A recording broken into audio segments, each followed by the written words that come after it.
everybody. Today we are gonna talk about Second Samuel's, which is a book that we have been expecting for a while. First things first, we start with a prayer, then I explain my clothing, and we go from there. So let's pray. Father, in the name of Jesus, I thank you for this project that keeps me busy while searching for a paying job. And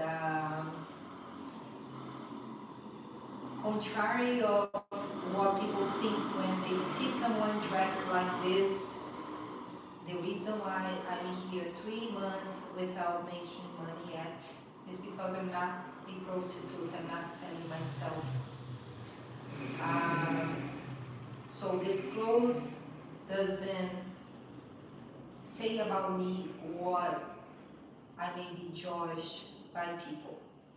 I also thank you for the freedom of choosing my clothes according to my liking and not according to what people think and say that I should dress or not dress. It takes courage to live the life you gave to every single one of us. And in this story that we are gonna read, we are gonna see that when a wife rebuked her husband for his being dressed with very little clothing, just like I'm dressed today, she got rebuked back and she got cursed by herself with not being able to bear children. So your own word teaches us that Christianity is not what clothes we wear, what routine, church routine we have, what position we stay to pray. I'm here praying standing up, not on my knees. And being Christian is all about talking to you daily, asking you permission to do something or not to do something, and read your word to learn how you think and apply your teachings on ourselves first, on our community, our family, on our daily lives. This is Christianity. In the name of Jesus, I thank you. Amen. So with this said, why am I dressed this way? Because I can. Look, I'm 42-year-old. I'm with my abs defined, with muscles on my legs, on my arms. I feel really good on this clothes. I can. I work hard every single day to be able to dress this way. I remember growing up, I was like 13-year-old, I just turned 13. I used to be on my living room window looking outside at the girls, they are dressed like this. I would always look at women like dressed like this, and I would think, I want to be just like them. And here I am. I have learned to work out. I became a personal trainer. I just finished a workout here today, and I was running very fast. Even when I was 26 years, less than that. I was 21 still, maybe 22 years old. I couldn't run. And here I was running so fast, and I was remembering how during that time I couldn't run, and I couldn't even walk. Or I tried to run. I was a very personal trainer, but I had no stamina. And here I am at 42, I was running really fast. So it takes discipline to be like this. My breakfast was a big plate of salad, a banana, um, a cup of beans, and a chicken pie, a slice of chicken pie with cheese. It takes discipline. I'm gonna eat salad 2 more times before the day ends. I'm also gonna drink a big cup of vegetable juice. The cup is gonna be filled with vegetable juice. And I eat a lot of junk as well, but the salad 3 times a day and the cup of vegetable juice is my must do every single day. And my workout is daily as well. So I dress this way because I can. I work hard to dress this way. And oh, but you are Christian. Very much so. This is my 7th time studying the Bible from beginning to end. I talk to Jesus every single day, especially as soon as I wake up and right before I close my eyes to sleep, and a few times throughout the day. I absolutely don't make any decision, not even about the clothes I wear, before asking his permission. And so trust me, I am very Christian, and I welcome every single minister to come tell me otherwise and come debate the book with me, the Bible, because it's actually going to be good to talk Bible with someone that actually is on my level of biblical understanding, which is so hard for me to find. I don't find anybody to really wrestle a biblical understanding with me. I'm usually teaching people. So come ministers, come talk to me and let's see who is gonna win. And talking about this, I had a dream. The Bible explains that Jesus, God talks to his prophets through dreams, through audible words. And I ask God for dreams, and I receive dreams daily or nightly. And I have heard audible voices too. So, well, I didn't fabricate my own dreams, so maybe God does talk to me every single night, right? And every single day. Sometimes I get dreams in the morning, sometimes I get dreams in the middle of the day. I also have visions. Now, psychology tells that this is, how do they describe it? Schizophrenia. It's labeled schizophrenia by psychiatrists, and that's fine. But when I was evaluated by psychiatrists, 3 of them put on a legal document. This girl is as sane as it gets. She is a published writer, a professional writer. She has projects that have beginning, middle, and end. People with mental illness cannot have that. She is independent. She is capable of following daily routines. And well, I cannot claim her as mentally ill at all. So she's sane. So not even psychiatrists will dare to tell me I am mentally ill. Now, Christianity understands that this is a calling for prophecy. And let's tell my dream from last night. So it started with my across the street neighbor from this country, Brazil, walking alone to her home and being followed by 2 birds. Those birds look like ducks, but they were white, like sesame. And it was really cute, and she saw that it was a rare circumstances, she was really happy, and she was thinking, let me see if I can really lure them to my home, so they are gonna become my pets. They chose me. So she was walking very calmly, matter of fact, to lead them to following her. And I thought, wow, how cool, let me get close. So I started walking closer to her, asking, calling her name, and the birds flew. So she looked at me like, and I could see she was angry. She tried not to show me that she was angry, but I could see she was angry.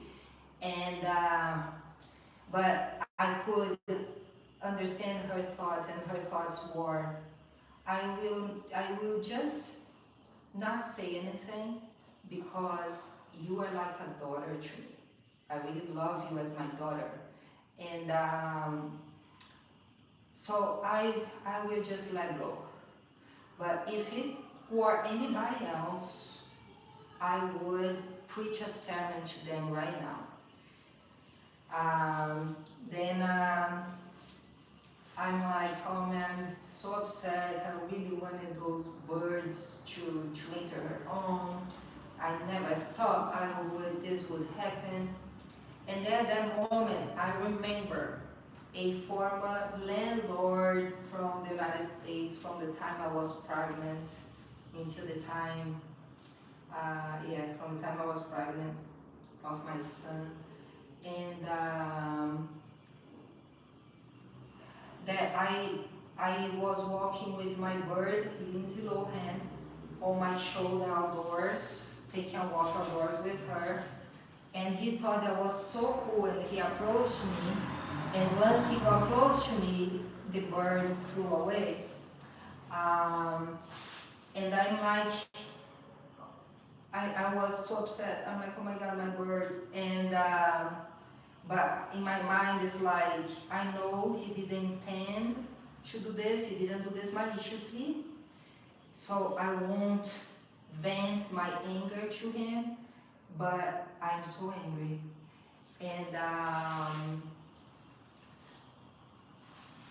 I tried to get the bird back. I couldn't. My former husband and I made some signs asking people to contact us if they saw the bird. It was a cactus. Cactus. They are two different types of bird. It was the gray one with orange and yellow cheeks that could speak a few words,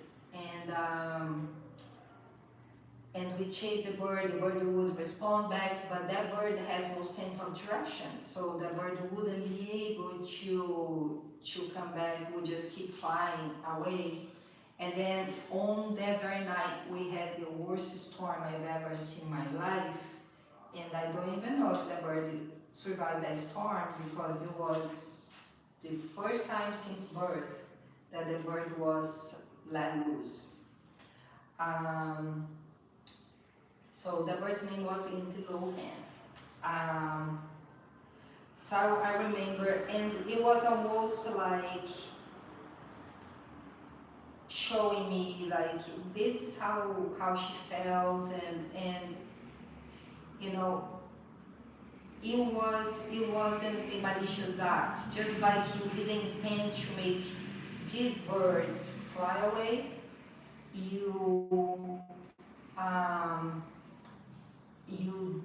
that landlord didn't intend to make your bird fly away.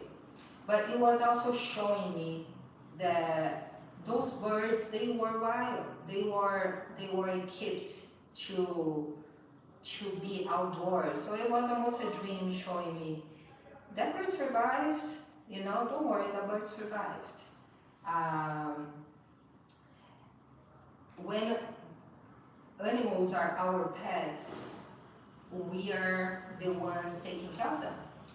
But when they are in the wild, it's God that takes care of them. And I'm really sure that He knows how to take care of them way better than we do. That's it. This was the first part. The second part, I was here on the the end of the bus stop, I was waiting for a bus with my two dogs, Kiko and Milika, Kipilika. And Kiko was my age, he died when I was 21 years old. Um, and yeah, right before I went to the United States, and Milika was the love of his life, but he only had children with Mila that he didn't like. He only used Mila to have children with, but he loved Lilika. And so I was there with the two of them. They are long dead, and we had entered. I thought they had entered a bus, so I entered the bus to search for them. The bus was packed, and Lilika left at a bus stop somewhere, and Kiko managed to come back to me. So I'm there holding Kiko, and thinking, how am I gonna be able to get Lilika? So I in the dream, I put some signs. If anybody make phone calls at all the bus stops, if you see a dog like this, it's my dog, hold on for me. And then in the dream, God told me, I gave you two dogs, and one was capable of returning to you, and the other one wants you, needs you, but has no way, absolutely don't know how to go back to you, and you're gonna have to chase the dog yourself. Otherwise, the dog will never come back to you, and the dog needs you. So in the dream, Jesus showed me a man that disconnect that had a little we had a little problem, romantic issue, and we got disconnected, and that I would need to pursue that man himself, and that man in the dream, it seemed like he's feminine, but he's attracted to you, and you are the one that's gonna have to bring him back, because he wants to be back, but he doesn't know how. And my ego was really like blocking me from letting him in, so I would have not only to open my life to let him in, but I would have to chase him back. Then there was a third part of the dream. On this third part of the dream, I was on a family trip. My 4-year-old sister, Juliana, a neighbor that I have pictures with since I was a newborn baby, we're the same age, and myself. It appeared that the trip was in the United States. It was a very large street, and on the left-hand side, it was one way. So on my left-hand side, there were like vegetations, only trees, grass, and on the right-hand side, this is my right hand, but it was on the other side because we were facing that way. So on the right-hand side, there was like a guardrail and a cement wall, and I don't know what was on the other side, if it was water. So while everybody stopped to rest, I stopped. I'm like, you know what? I'm gonna bike. It was nighttime. I thought it was all desert. I did think there was a possibility of my seeing wild animals, but I wasn't scared, afraid. I'm like, I have God with me. I can go anywhere. Then, as I got the bike and I was biking on the street just to enjoy the trip. I really wanted to enjoy the moment.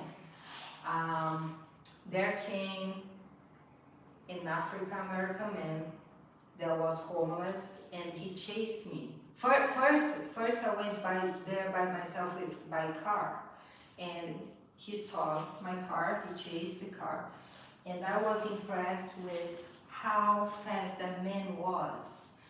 And I'm like, oh my God, this man is faster than a car. I couldn't drive fast enough. The man was really like on my tail. Usually the people that are really that fast are the Jamaicans, not the Americans. Americans are lazy. Even the athletic Americans, they are very overweight. So maybe that man was an African American, maybe he was a Jamaican guy. But he was a dark skinned guy. Then I went there by bike. So I had already saw that the man was there, but I'm like, I'm gonna go there by bike, and I thought, he's probably tired already, ran a lot, so he's not gonna bother me now. And I have God with me. So I'm there biking, and then the man saw me and he started chasing me, and this time around he caught me and took me out of the bike. I have no idea what he wanted. He was wrestling me and I was getting to protect myself, and I would turn his hand all the way back, and I was impressed with how flexible he was, because I would bend all his bones of his fingers, his wrist, and nothing would break. And I'm like, this man's really athletic. And I don't know what the man wanted, if he wanted to rape me, if he wanted to kill me, I have no idea. I don't even think he knew, but he was fighting. I believe he just wanted attention, just wanted to say, hey, I'm here, help me, But he was asking the wrong way. So there was a man that I had already seen on my trip by bike that was packing things on his white van on the top and tidying things up. So I was trying to attract, as I was wrestling with the man, I was trying to attract him to that man so that man could help me. And I got to be very close to that man, and I'm like, help me, help me. And he looked at us and he thought, oh, she just wants to fool around, like just want my attention.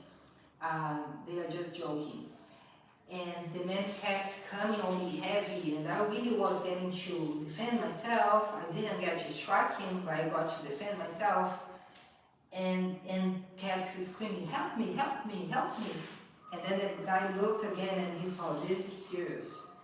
So he grabbed the man, and I was impressed by how easy it was for him to just grab the man. He grabbed the man, and the man didn't react. Then he was going to kill the man, and I'm like, no, don't kill the man. Just let's tie him up somewhere, we call the police. And he's like, showing me, I don't have time for that, I am on the go, I just need to be quick. And I'm like, no, so let's just throw the man somewhere where he can get hurt, so he can run anywhere, but we are not gonna kill the man. And then we saw a ditch right there, and he looked at the ditch. I'm like, yeah. So we threw them in there together, and then the man didn't make any sound during this whole time. Even when he fell, he didn't make any sound. And when he fell with his leg sideways, and I could see that we broke his leg, but he didn't scream, and he was totally quiet. So I'm like, wow, he's either dead or he's unconscious. So I told him, should we tell this to the police? Should I tell this to someone? And he's like, and in his, I could read his thought was, I'm much more dangerous than this man. And and he was thinking, should I let you live? Should I kill you too? Because if you say something, it's gonna be a problem for me. And, but he's like, well, you don't know anything about me, and you don't know where I come from, where I'm going, so nobody's gonna know who I am. And he's thinking, just leave my presence as fast as possible so you can live before I change my mind. And I could sense that, so I just hugged him, thank you, and I left. And right before I biked there, I had already told this neighbor of mine, he had walked my way, and I had told him, there is a man chasing me here, so I'm gonna bike next to him and attract him to the street. Tell my sister to roll the car over him. And he's like, okay.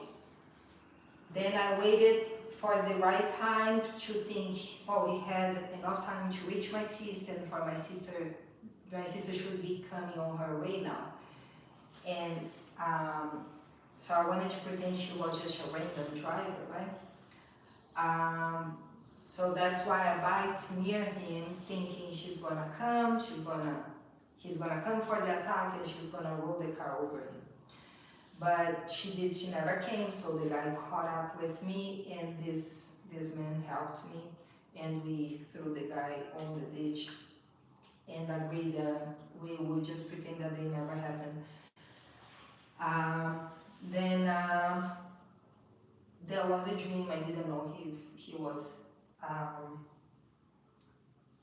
alive or dead. But I remember that in the dream, God had told me, had this story ended the way you had planned, your entire family would have been guilty, would have been judged guilty, like as you worked as a team. So this is why I didn't allow your sister to roll over him. It had to be a stranger. And this was a dream. Again, God wouldn't talk to me if he didn't acknowledge me, correct? So despite my clothes, I'm pretty sure he knows me. Now we have some chats here. Let me see them.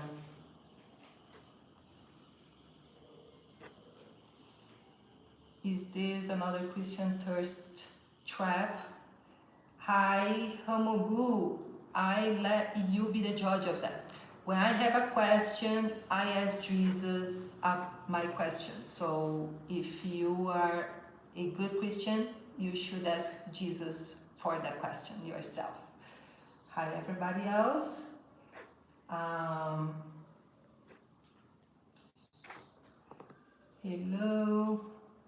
Hello. So yes, guys, ask your questions for the right person. Ask your questions for Jesus, because I am not your Google search. And let's read the second book intro here, and the very first chapter for a very reason. Oh, this book doesn't have any intro here. On this first chapter answers a question that we asked on the previous book, 1 Samuel. We asked if David had a homosexual relationship with Jonathan.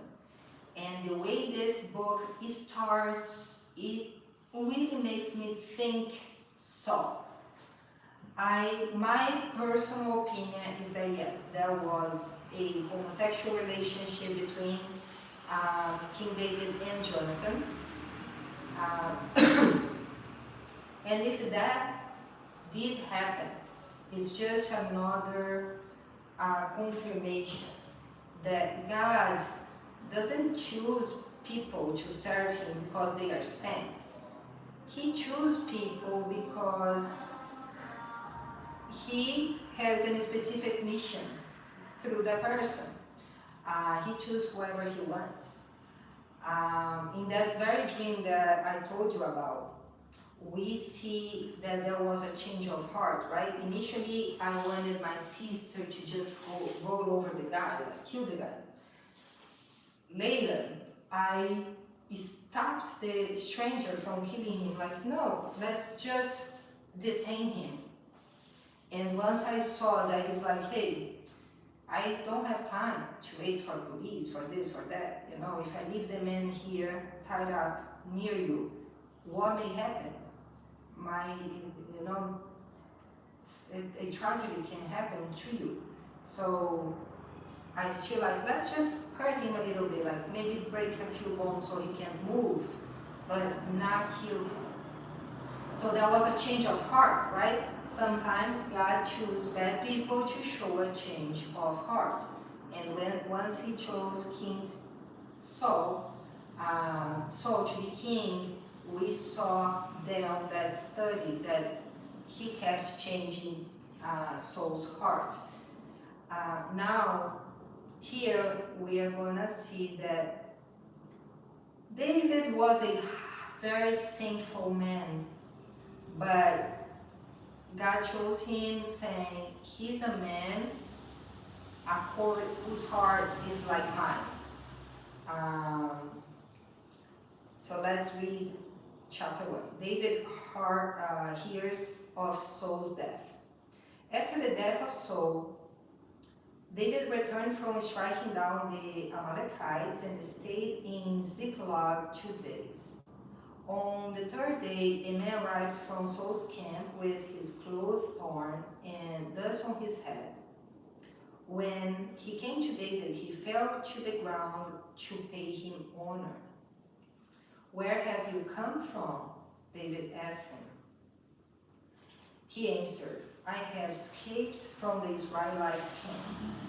What happened? David asked. Tell me. Now, why do they know that something happened? Because that clothes that the guy came to Dave with was a cloth that shows I have sinned. The man fled from the battle. He replied, many of them fell and died, and Saul and his son Jonathan are dead.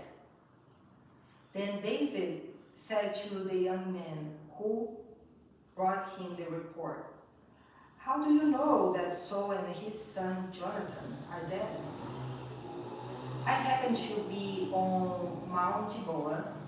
The young man said, and there was Saul leaning on his spear with the chariots and their drivers in hot pursuit. When he turned around and saw me, he called out to me and said, I said, what can I do? He asked me, who are you? An Amalekite, I answered. Then he said to me, stand here by me and kill me. I'm in the throes of death, but I'm still alive. So I stood beside him and killed him, because I knew that after he had fallen, he could not survive. And I took the crown that was on his head and the band on his arm, and have brought them here to my Lord. Then David and all the men with him took hold of their clothes and tore them. They mourned and wept and fasted till evening for Saul and his son Jonathan, and for the army of the Lord, and for the nation of Israel, because they had fallen by the sword. Now, the difference between this man and David is that every time David sinned, which were a lot of times in those two books, David didn't go to people to say, I have sinned, This is what I did. David went to God and mentally told God, I have sinned. Um, and this guy decided to go to David. David asked him, why weren't you afraid to lift your hand to destroy the Lord's anointed? Then David called one of his men and said, go, strike him down. So he struck him down and he died. For David had said to him, your blood be on your own head. Your own mouth testified against you when you said, I killed the Lord's anointed. Had this man gone directly to God, maybe he wouldn't have been killed. Maybe God would have understood that he saw that the king was going to die, and he was just stopping his suffering. He's there suffering, having a slow death that has no way to be reversed, and he was helping him to free himself from his pain because he himself had asked. He went to David. Now, David's thoughts were honorable too. They were, hey, that's an authority over you. That's a king, a former king. How dare you kill him? Even though he asked you, what he asked of you is way above your authority to doing so. And he's like, no, I cannot. If he is capable of killing one king, he's capable of killing two. David is a king too. What would stop this man from killing him next? He went to confess his sin to the wrong person. I believe the teaching here is, we all sin. We all sin. Are you gonna ask people for forgiveness over your sins, or are you gonna ask God? Right? It's just like this idiot here that's asking if I am a prostitute. Why are you asking people? If you are such a good Christian, ask God in the name of Jesus. Ask God.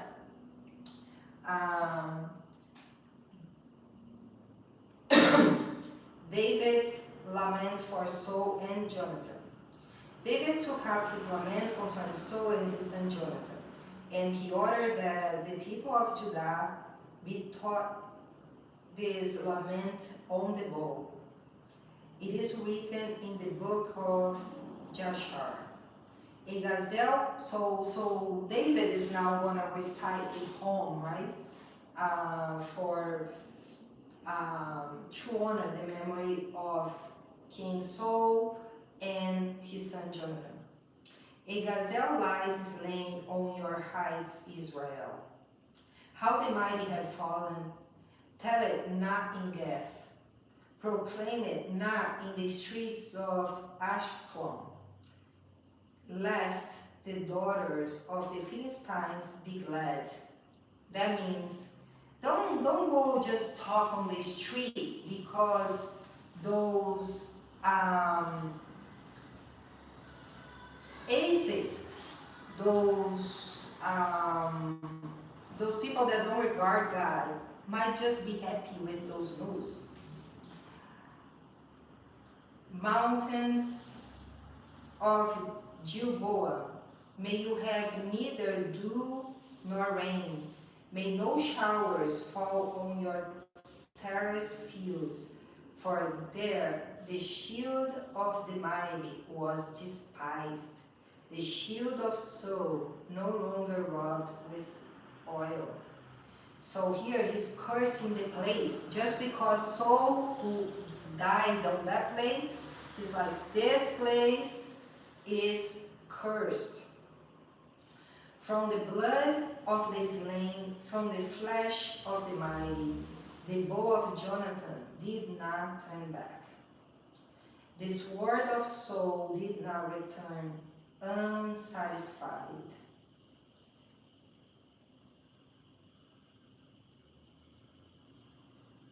From the blood of the slain, from the flesh of the mighty, the bow of Jonathan did not turn back.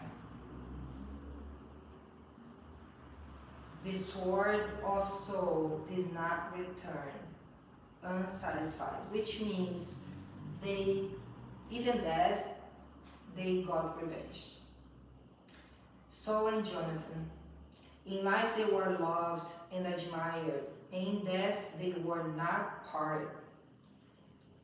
They were swifter than eagles, they were stronger than lions. Daughters of Israel, weep for Saul. Who clothed you in scarlet and finery? Who adorned your garments with ornaments of gold? How the mighty have fallen in battle. So whatever they had was provided by God. And so if God lifted them, God was mourning for them. Jonathan lies slain on your heights. Jonathan lies slain on your heights. I grieve for you, Jonathan, my brother. You were very dear to me. Your love for me was wonderful, more wonderful than that of women. How the mighty have fallen. The weapons of war have perished. So here I think he's comparing his love with the love of women, saying yours was more wonderful. I do think we are talking about a homosexual relationship here. In the first Samuel, we saw that he said that the King Saul said to his son Jonathan, you son of a pervert woman, don't you know that I know you were cited by them men for your own shame and the shame of that woman, your mother. So I do think they were talking about homosexual relationship.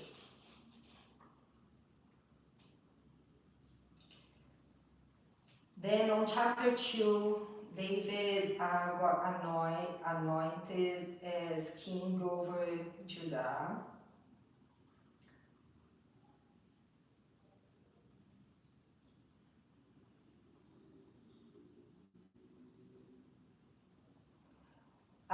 Then on chapter 3, they propose a wrestling between the tribes just for the entertainment. And it just shows like how those people were so evil. Let's see. Abner goes over to David. During the war between the house of Saul and the house of David, Abner had been straining his own position in the house of Saul. Now Saul had a concubine named Rizpah, daughter of Aiah. And Ishbosheth said to Abner, "Why did you sleep with my father's concubine?" Abner was very angry because of what Ishbosheth said, so he answered, "Am I a dog's head on Judah's side? This very day I am loyal to the house of your father Saul and to his family and friends. I haven't handed you over to David. Yet, now you accuse me of an offense involving this woman. May God deal with Abner, be it ever so severely, if I do not do for David what the Lord promised him on earth, and transfer the kingdom from the house of Saul, and establish David's throne over Israel and Judah, from Dan to Beersheba. Ishbosheth did not dare to say another word to Abner, because he was afraid of him. Then Abner sent messengers on his behalf to say to David, "Whose land is it? Make an agreement with me, and I will help you bring all Israel over you." "God," said David, "I will make an agreement with you, but I demand one thing of you. Do not come into my presence unless you bring Michal, daughter of Saul, when you come to see me." Then David sent messengers to Ishbosheth, son of Saul, demanding, "Give me my wife Michal, whom I betrothed to myself for the price of 100 Philistine foreskins." So Ishbosheth gave orders and had her taken away from her husband Paltiel, son of Laish. Her husband, however, went with her weeping behind her all the way to Bahurim. Then Abner said to him, "Go back home." So he went back. Now David got his wife by cutting off the skin of the forehead of, I believe we read 100 men.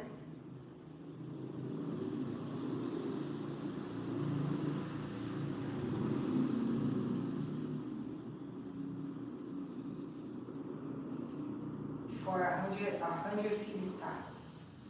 And so he was a king here, the king ordered him to doing so, and he did.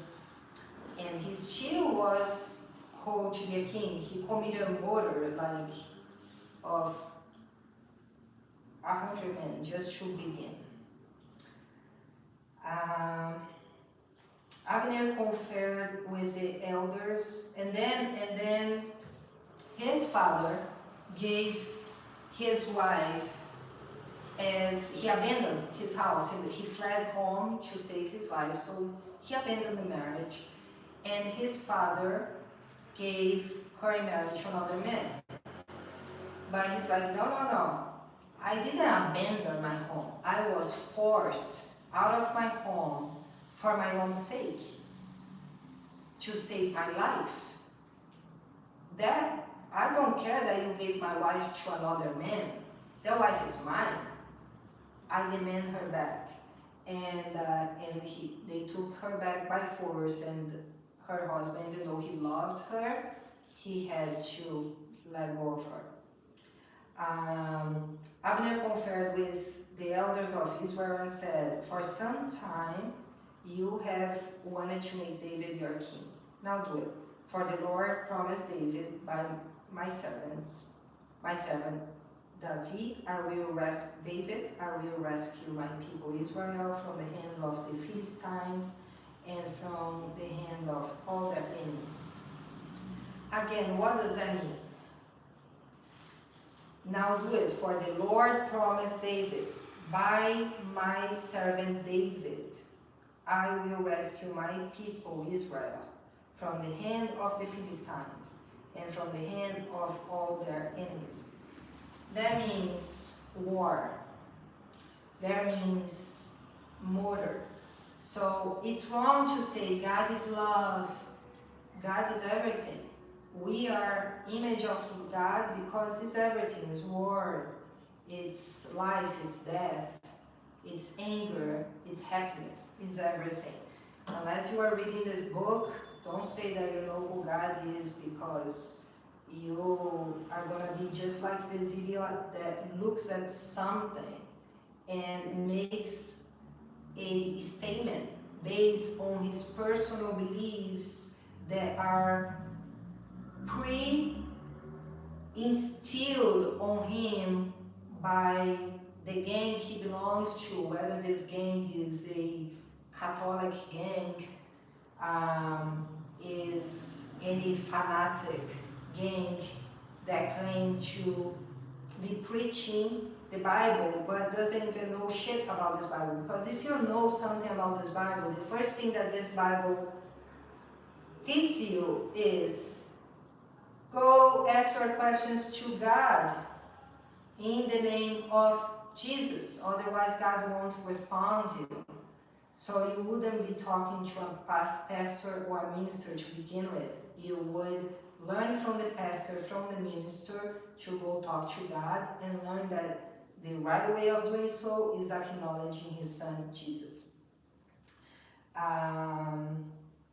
Now, Abner also spoke to the Benjamites in person. Then he went to Hebron to tell David everything that Israel and the whole tribe of Benjamin wanted to do.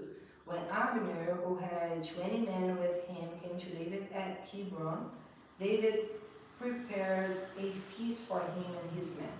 Then Abner said to David, "Let me go at once and assemble all Israel for my lord the king, so that they may make a covenant with you, and that you may rule over all that your heart desires." So David sent Abner away, and he went in peace. Now Joab murders Abner. Now Joab, Abner was a very fast runner, and if this is the story, well, let me see.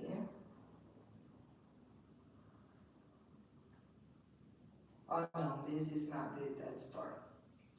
So that is another murder here. Joab kills Abner. Ishbosheth is murdered on 4. David becomes king on 2 Samuel 5, so now he's officially king, which we see. This book started with David killing a man just because that man killed King Saul. Okay, David could have been happy, like, yay, now I'm gonna be king. But no, he was very angry. And only on chapter 5 he becomes king. On the 6th, the ark is brought to Jerusalem, and we see the blessings of having the ark inside your household. And then on 7th, we have God promises to David. Let's read this one. After the king was settled in his palace, and the Lord had given him rest from all his enemies around him, he said to Nathan the prophet, "Here I am, living in a house of cedar, while the ark of God remains in a tent." Nathan replied to the king, "Whatever you have in mind, go ahead and do it, for the Lord is with you." So David basically tells him, I feel that you be living so comfortably, while the ark of the Lord, that is way more important than myself, is living in a tent. So that really shows how, even though he's a king, he's not so full of himself. He's putting God where he belongs, above himself. That shows his heart. And the prophet ensures him, whatever you have in mind, go ahead and do it, for the Lord is with you. It means if you have to kill, you know.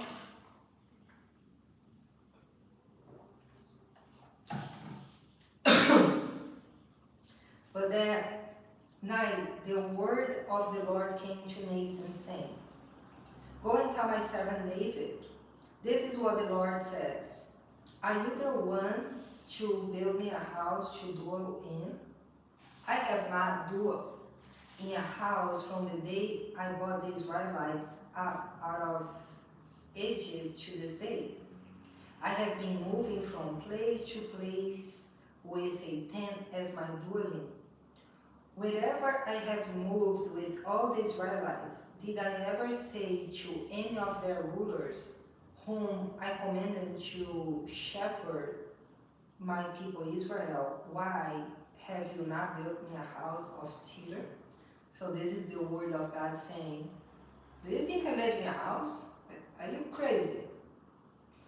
Now then, tell my servant David, this is what the Lord Almighty says. I took you from the pasture, from tending the flock, and appointed you ruler over my people Israel.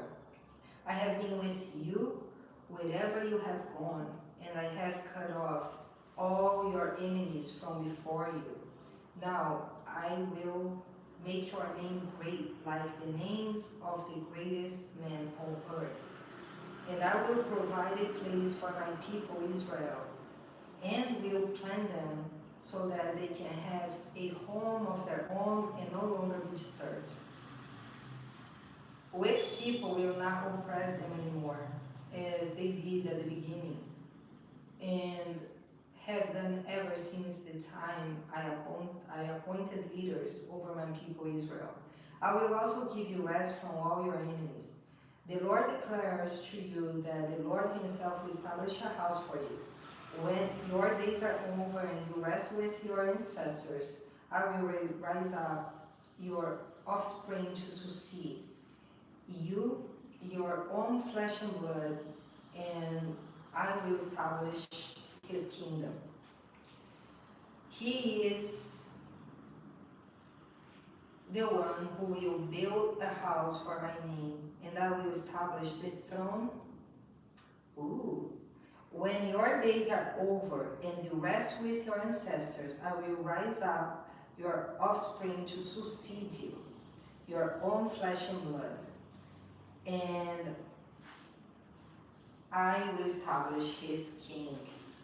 Again, when your days are over, when you are dead, and you rest with your ancestors, I will rise up your offspring to succeed you, your own flesh and blood, and I will establish his kingdom.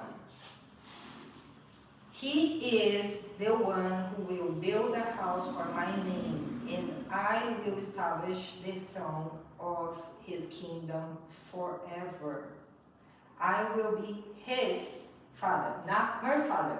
I will be his father. And he will be my son, not my daughter. He will be my son. When he does wrong, I will punish him with a rod wielded by men, with floggings inflicted by human hands. But my love will never be taken away from him, as I took it away from Saul, whom I removed from before you. So here's him saying again, I killed Saul. I myself killed Saul. Your house and your kingdom will endure forever before me. Your throne will be established forever. Your house and your kingdom will endure forever before me. Your throne will be established forever. Nathan reported to Dave all the words of this entire revelation. Why is this important? A little bit forward, the three sons of David died. One was the son of a married woman, Bathsheba, that David saw taking a shower and decided to have sex with her, and God didn't allow that baby to live. Just allowed him to see it was a boy, but didn't allow the boy to live. The second one was a man that raped his own sister and was killed by a brother of his. And this brother that killed the rapist got killed by the people because he killed his own brother.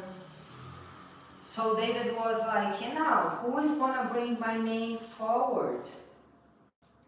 But here God is saying, hey, a man, a child of yours, after you are dead already, will build me a house. What does that mean? Maybe that means that when David, after David died, he didn't know one of his wives were pregnant. So that baby was born after his death and took a while to grow up. Maybe that means that God raised one children from the wives that he didn't consider wives, that were just concubines of his. I know that he had like 700 wives. So one of the ones that he didn't really acknowledge as as important, maybe was from there. But what that really means is, even though you yourself think my name is gone from the earth, your name will never be gone from the earth. And here we are today talking about David, right? So that really shows that his name was not gone from the earth. And that really shows that death is not the end.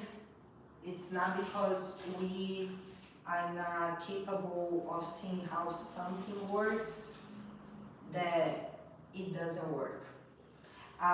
Just yesterday I was thinking about the book of Genesis.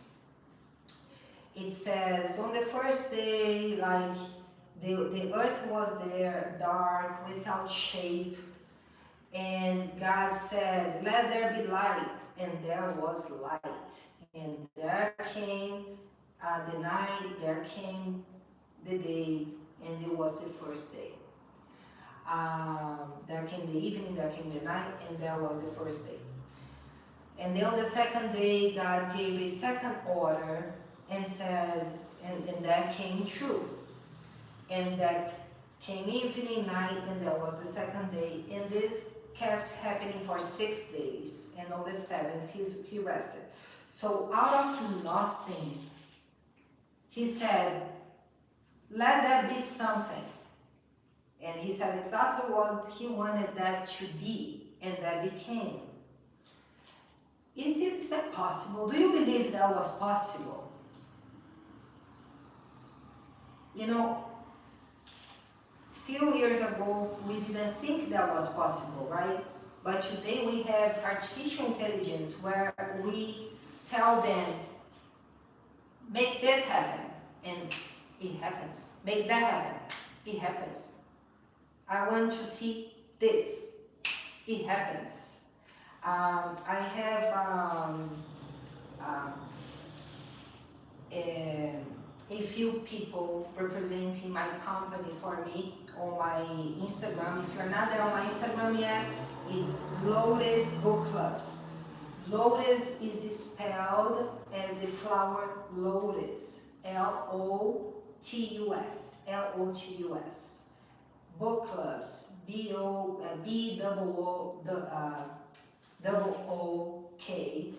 so B-O-O-K, clubs, C-L-U-B-S, yes. Bullshit, that's the truth, it's not bullshit. Lotus Book Clubs. And then there are a bunch of numbers. Those numbers are the numbers of my company. So if anybody wants to parallel park with me by putting their Lotus Book Clubs, those numbers, if you search for those numbers, it's going to show up my name of author of my books, Heloisa Loures de Freitas. So Lotus Book Clubs means book clubs that Lotus. So your name is Lotus in Portuguese, yes. It's a homophone. Lotus in English, Lotus in Portuguese, same sound, different spelling. So you are welcome to go there, Lotus Book Clubs. You see a bunch of numbers, that's the one. On the profile picture, usually as of right now, I have the picture of my face and some information of my full name, WhatsApp, um, ID contact, so it's gonna be hard for other people to pretend it's me. Every time I offer a job that requires payment, I always tell people don't make payment unless you see as the recipient my name of author, Heloísa Loures de Freitas, which are the names on my books. So there are many ways for you to know that you are not falling for any fraud. You always have my real name there. And I invited a few people to experience my English course and advertise my company. And one of these people was a man that had a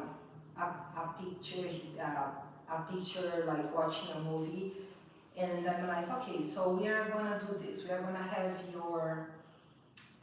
you in the movie theater watching the flyer of my company, and we put a catchphrase like, this course is as entertaining as a movie theater, you know, as a movie in the theater. So I said the action. Let there be this man in the movie theater watching this flyer, and it was created, right? The art was created. The flyer took over the entire screen of the movie theater, and the man was there watching it. And he's like, "Oh my God, that's just like me." I was about to ask you, when did I take that picture? Like, how did you take that picture of me? And so in the past, those people have no idea if this was real. Like, okay, I believe in God, but it's so unreal to think that God said, let there be light. If I could have asked this for my grandmother, I don't think my grandmother, she's like, oh, this is just like a matter of speech, maybe, you know. Even my mother is now 84 years old. She's really into technology, and she's seen those things. But she spent most of her life not being able to know that this was possible. And even myself, it is a recent thing. Just yesterday, literally yesterday, I'm like, wow. It happened in the Bible, so everything that we think is an innovation. It happened in the Bible first.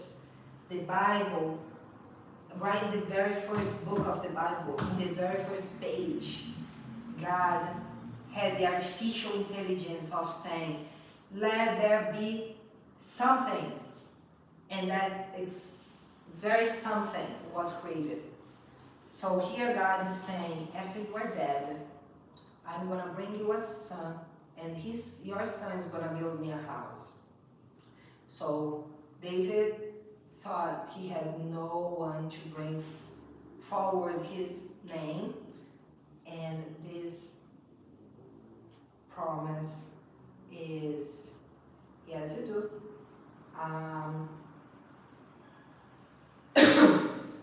Then David prayed. Then King David went in and sat before the Lord, and he said, who am I, sovereign Lord, and what is my family, that you have brought me this far? And as if this were not enough your sight, sovereign Lord, you have also spoken about the future of the house of your servant. And this decree, sovereign Lord, is for a mere human.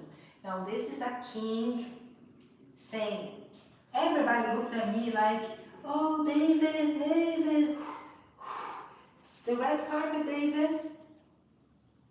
But I know I'm a mere human being.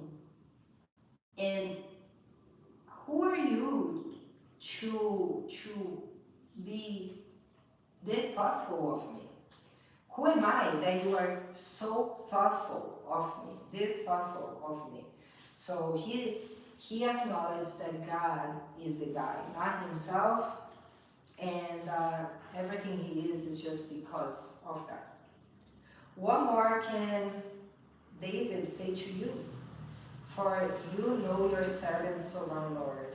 For the sake of your word and according to your will, you have done this great thing and made it known to your servant. How great you are, sovereign Lord. There is no one like you, and there is no God but you. As we have heard with your own ears, and who is like your people Israel, the one nation on earth that God went out to redeem as a people for himself and to make a name for himself and to perform great and awesome wonders by driving out nations and their gods from before your people, whom you redeemed from Egypt. You have established your people Israel as your very own forever, and you, Lord, have become their God. So again, how great you are, sovereign Lord. There is no one like you, and there is no God but you.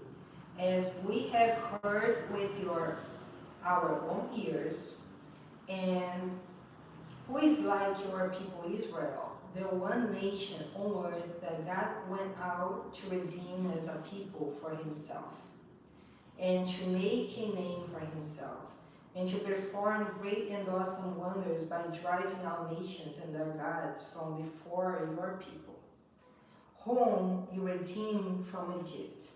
You have established your people Israel as your very own forever, and you, Lord, have become their God. So I did that too, right? I chose several people to become models of my company. I had many other people I could choose, but I chose those people. So God had so many other people, especially in David's own household. He was the shortest, the weird-looking kid, the weak kid. Meanwhile, his brothers were all tall, athletic, handsome, experiencing war. But God chose him. It's like those people are saying, hey, why did you choose us to model for you? Why did you didn't choose this one or that one? So this is pretty much what David is doing here. Wow, you chose me. You favored me. I'm nobody. Thank you. So he's really showing appreciation. I have a hard time showing appreciation to people. And my brother always does very many nice things for me, right? And I just say, thank you, that's awesome, thank you. But just a little thank you, right? Then I go to a private place and I say mentally, oh, Jesus, thank you. You know, my brother saved my life today by doing this. Oh, he did this, that was so awesome. Oh my God, he's really great at some things like this, like that, blah, blah, blah. And I go on to praise him like David did, but to God, mentally. I don't go to my brother and I praise him that way. So he doesn't even know how happy I really got about something he did or he gave me, right? And why? Because we weren't raised to to show vulnerability, to show emotions. And even though at that rare moment, I'm like, wow, I really should let him know those things, but there is a block there. Um, Now, for the bad things, I'm quickly to point out, right? You did this, I didn't like. Just like I did here, there are some messages there, the hi, I just like, thank you, hi. But the bad one, like, who are you son of a perverse mother? Pervert mother, perverse mother. I tend to focus on the negative. And even though I have already worked a lot on this, on myself, I still see that tendency. And King David, no, he was focusing on the positive and was easily praising. We don't see him really bursting about his victories, but we see him bursting about God's greatness a lot. And then the prayer goes, and now, Lord God, keep forever the promise you have made concerning your servant and his house. Do as you promised, so that your name will be great forever. Then people will say, the Lord Almighty is God over Israel, and the house of your servant David will be established in your sight. Lord Almighty, God of Israel, you have revealed this to your servant, saying, I will build a house for you. So your servant has found courage to pray this prayer to you. Sovereign Lord, you are God. Your covenant is trustworthy, and you have promised these good things to your servant. Now be pleased to bless the house of your servant, that it may continue forever in your sight. For you, sovereign Lord, have spoken, and with your blessing the house of your servant will be blessed forever. Then in chapter 8 we have David's victories. Then on 9 we have David and Mephibosheth, which was a handicapped person from the house of Saul, the only one member left that David invited to the palace to be honored, and allowed him to live there with him as a way to honor the memory of King Saul and Jonathan. We have David defeats the Ammonites, so we have more war. And then we have David and Bathsheba. David and Bathsheba, David was supposed to be in war, he wasn't. The soldiers were there. And he was in the palace, on the top of the palace, and he saw this woman taking a shower and like, wow, she's hot. And told his men, bring her here. And the king is calling, will you go? And the king's like, I want to make love to you. And the king's the king, right? And as a woman, it's like, what woman wouldn't want to say, hey, I had sex with the king? Haha. That's the most powerful man on earth, right? So women do like that.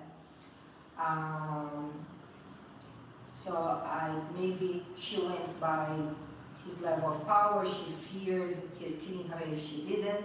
Maybe she went because he was king, so the power of his title, and that made her feel special. But she did have sex with him. And then she sent the word for him, I'm pregnant. And he decided to make a plan of escape. Called her husband out of the war, told him, go there, have fun with your wife. But the husband's like, no way. The men are in war. I'm not supposed to have sexual fun with my wife. I'm supposed to be protecting the life of the king. So he tried to make the man drunk so the man wouldn't be that faithful to him. And he saw that the man was still very faithful to him. Then he decided to send word to the head of the war saying, put this man on the very front of the war line so he can get killed. And he gave the letter to the very man. So by now he knew this man is so faithful to me that even if I give this letter to himself, he's not going to open it, he's not going to read it. And and maybe even if he reads it, he's still gonna give it to the guy, and he's gonna accept my decision. So he gave it to the guy, and the guy placed him in a position to be killed, and he was killed. And now David got his wife into the palace. And once the baby was born, God made the baby die very slowly. And then during this entire time that the baby was there struggling for his life, David was fasting on his knees, like all thrown on the ground. Like everybody knows he's king, and he's all thrown there on the ground, humiliating himself and praying for the baby's life. As soon as the baby dies, he stands up, go eat, go talk, go have fun. And then people are like, oh my God, what is this? While the baby were alive, instead of being with the baby, you were there on the ground. Now the baby's dead, you are here eating, talking, have fun. He's like, well, while the baby was alive, I had a chance to convince God to let the baby live. But now that the Lord really took the life of the baby away, I have to accept. There is nothing else I can do. I cannot bring this baby back to life. So I need to keep going on. So that really shows his respect to God. And when my boyfriend Jorginho died, I used to go to the window of my parents' bedroom and look at the sky. On that very day that he was buried, the sky was so beautiful, so blue, with very bright white clouds. And I used to go there and just say, why? Why? Why? Why? Why?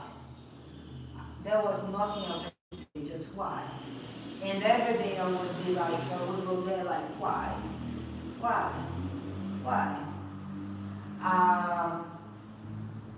So it is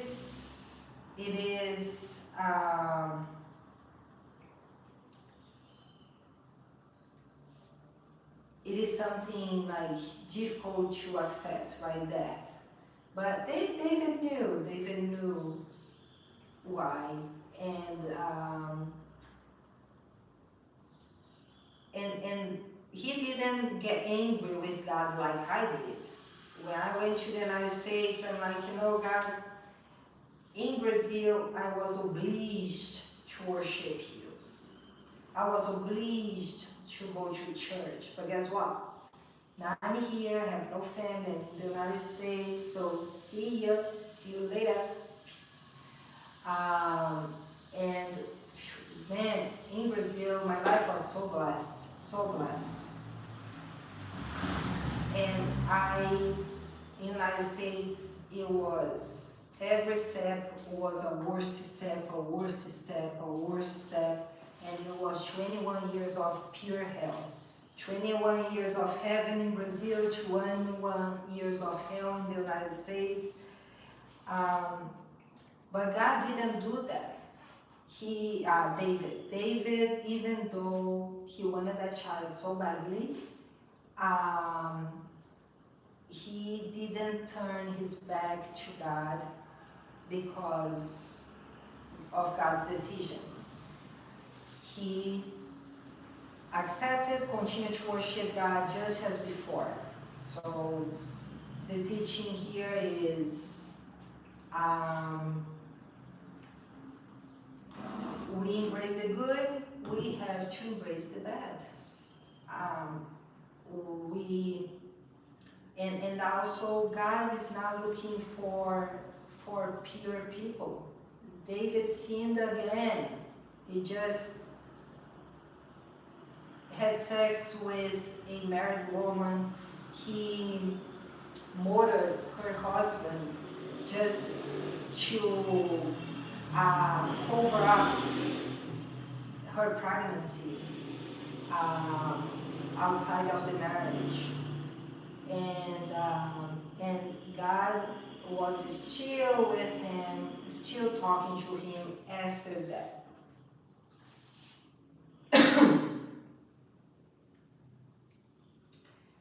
Nathan rebukes David. So, again, God, this book really shows how God is, right? He accepts sinners, but doesn't mean that he doesn't discipline them. And now he rose a prophet to go there, approach the king. And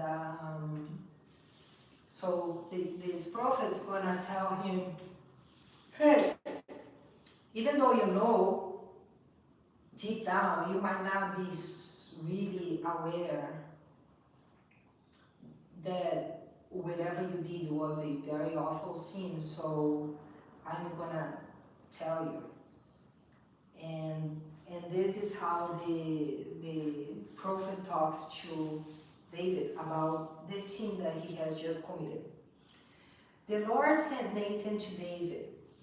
When he came to him, he said, there were two men in a certain town, one rich and the other poor. The rich man had a very large number of sheep and cattle, but the poor man had nothing except one little ewe lamb he had bought. He raised it, and it grew up with him and his children. He shared his food, drank from his cup, and even slept in his arms. It was like a daughter to him.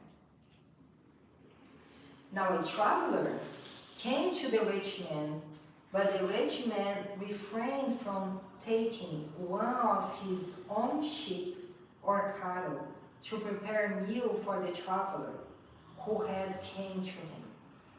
Instead, he took the ewe lamb that belonged to the poor man and prepared for the one who had come to him. So, this is the scenario, right? A rich man with a lot of cattle, lambs, sheep. A poor man with just one that's like a pet to him. A traveler comes, he's willing to feed the traveler, to welcome the traveler, but he says, I won't take it from the rich man. I will take this pet, this only one, from the poor man. We see this a lot, right? This abuse of power. A feminicide happens. One is a white, blue-eyed, green-eyed police officer. The other one is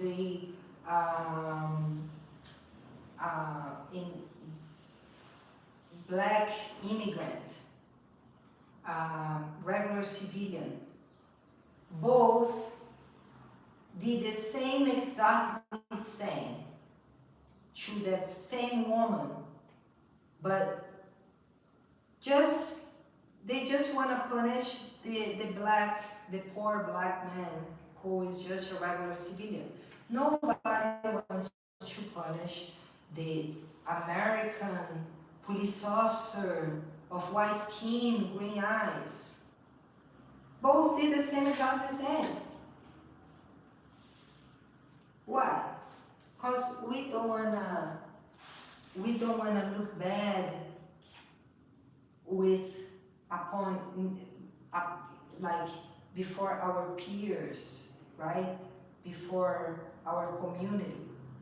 So we don't care about justice. We care about what is gonna make me look better.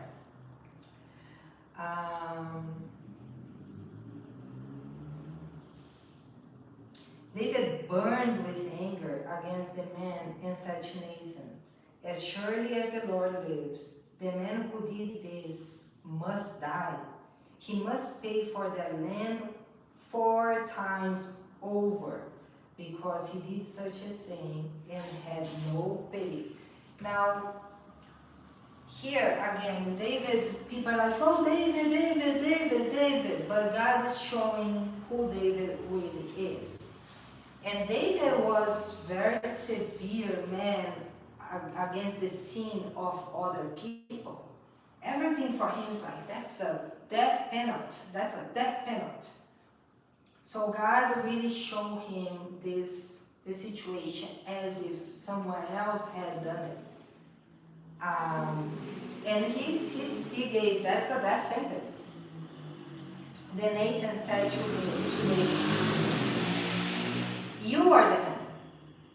This is what the Lord, the God of Israel, says. I anointed you king over Israel, and I delivered you from the hand of Saul. I gave you your master's house to you, and your master's wives into your arms. I gave you all Israel and Judah. And if all this had been too little, I would have given you even more. Why did you despise the word of the Lord by doing what is evil in his eyes? You struck down Uriah the Hittite with the sword and took his wife to be your own.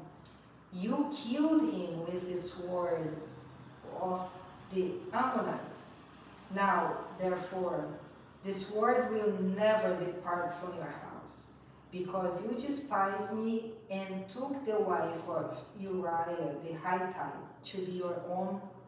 This is what the Lord says.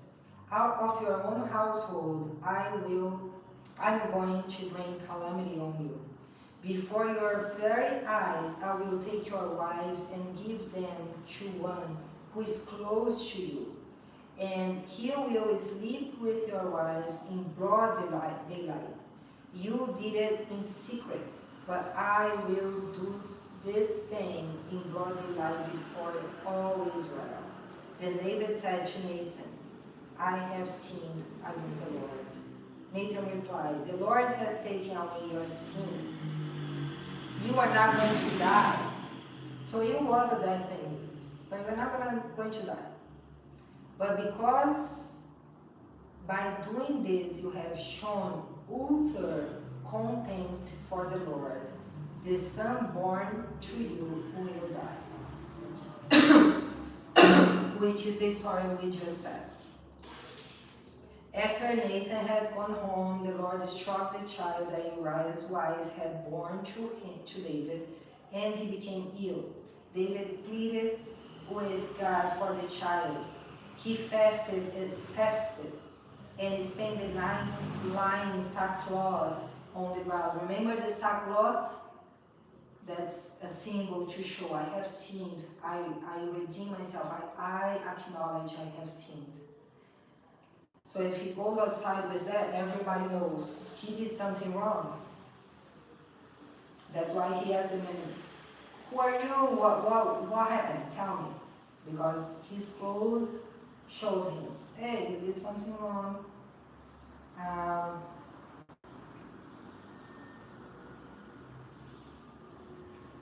the elders of his household stood beside him to get him up from the ground, but he refused, and he would not eat any food with them.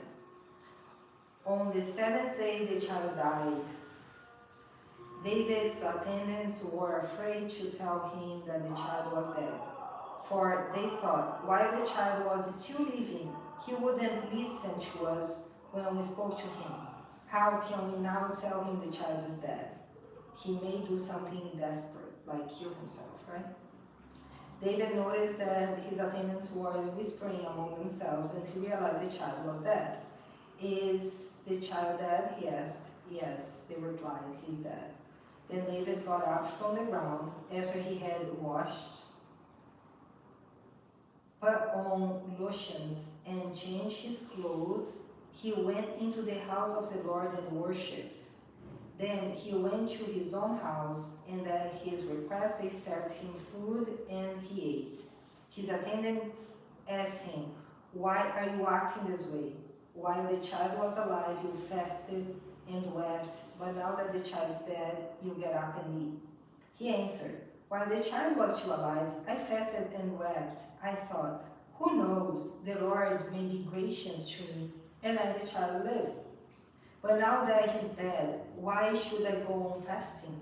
Can I bring him back again? I will go to him, but he will not return to me. Now I ask you, couldn't God resurrect him? Yes, he believes that God could have resurrected him. He does believe that. But he knows God doesn't want to. God's the one that said, I'm going to kill this child. So he knows if the God says no, who am I to force any yes out of him? Then David comforted his wife, Bathsheba, and he went to her and made love to her. She gave birth to a son, and they named him Solomon. So, well, she had a baby. I don't know if the baby, by the time God killed him, 2 weeks had already passed. Hopefully, because she's supposed to wait 2 weeks before having sex again, for all the organs to be back in place, all the internal inflammation to be cured. So hopefully it passed 2 weeks, otherwise that new pregnancy would really hurt her from the inside. And they named him Solomon, which was David's way of saying, the people might look at him as my enemy, but not myself. I honor him. I look at him as authority over me. The Lord loved him, and because the Lord loved him, he sent word through Nathan the prophet to name him Jedediah. So the Lord changed the boy's name. So it's like, no. You're not gonna give the name of a boy of a guy that was cursed by me. Absolutely not. You are gonna give a different name to this boy. Meanwhile, Joab fought against Rabbah and the Ammonites and captured the royal citadel. Joab then sent messengers to David saying, I have fought against Rabbah and taken its water supply. Now muster the rest of the troops and besiege the city and capture it. Otherwise I will take the city and it will be named after me. So David mustered the entire army and went to Rabbah and attacked and captured it. David took the crown from the king's head and it was placed on his own head. He weighed a talent of gold, and it was set with precious stones. David took a great quantity of plunder from the city, and brought out the people who were there, consigning them to labor with saws and with iron, picks and axes. And he made them work at brickmaking. David did this to all the Ammonites' towns. Then he and his entire army returned to Jerusalem.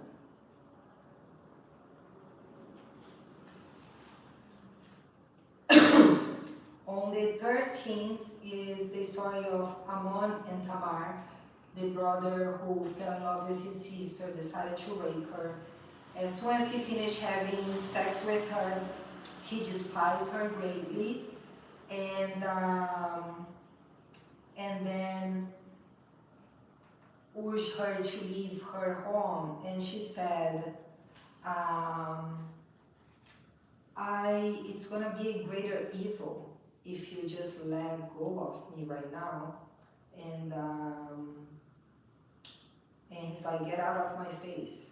So she got out of her face, forced by the guards, and the door was bolted after her.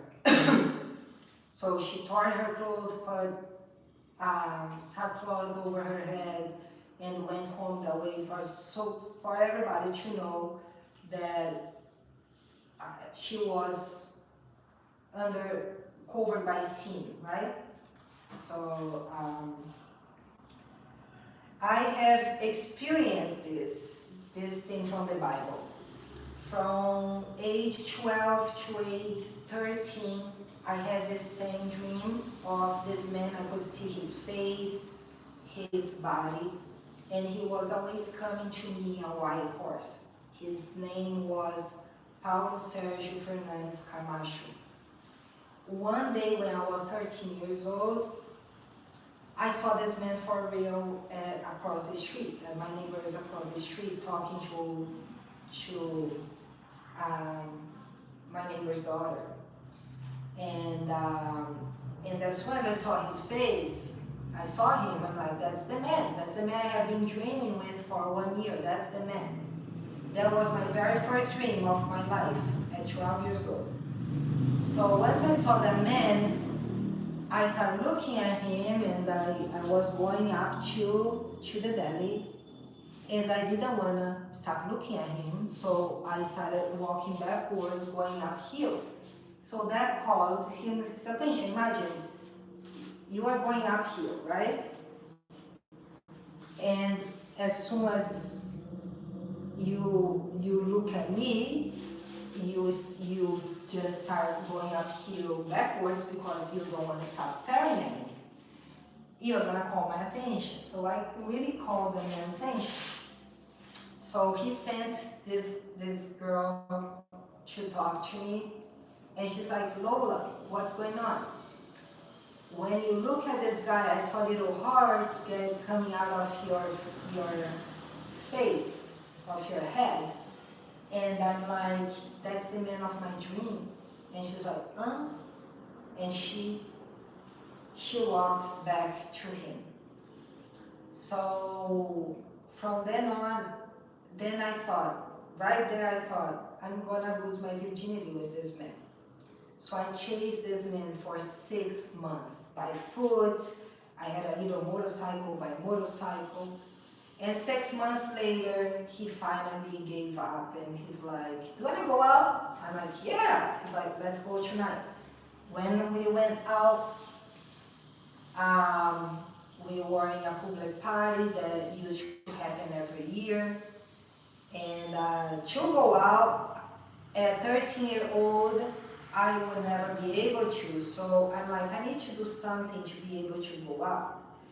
So I decided that there was sleeping medications in the house, and I knew of them. I knew my parents drank, my mom used to drink sleep medication to sleep back then. So I'm like, I'm gonna put the entire family to sleep. So I put it extra dosage for my mom, for my father, and I waited for them to sleep, and I vanished. Then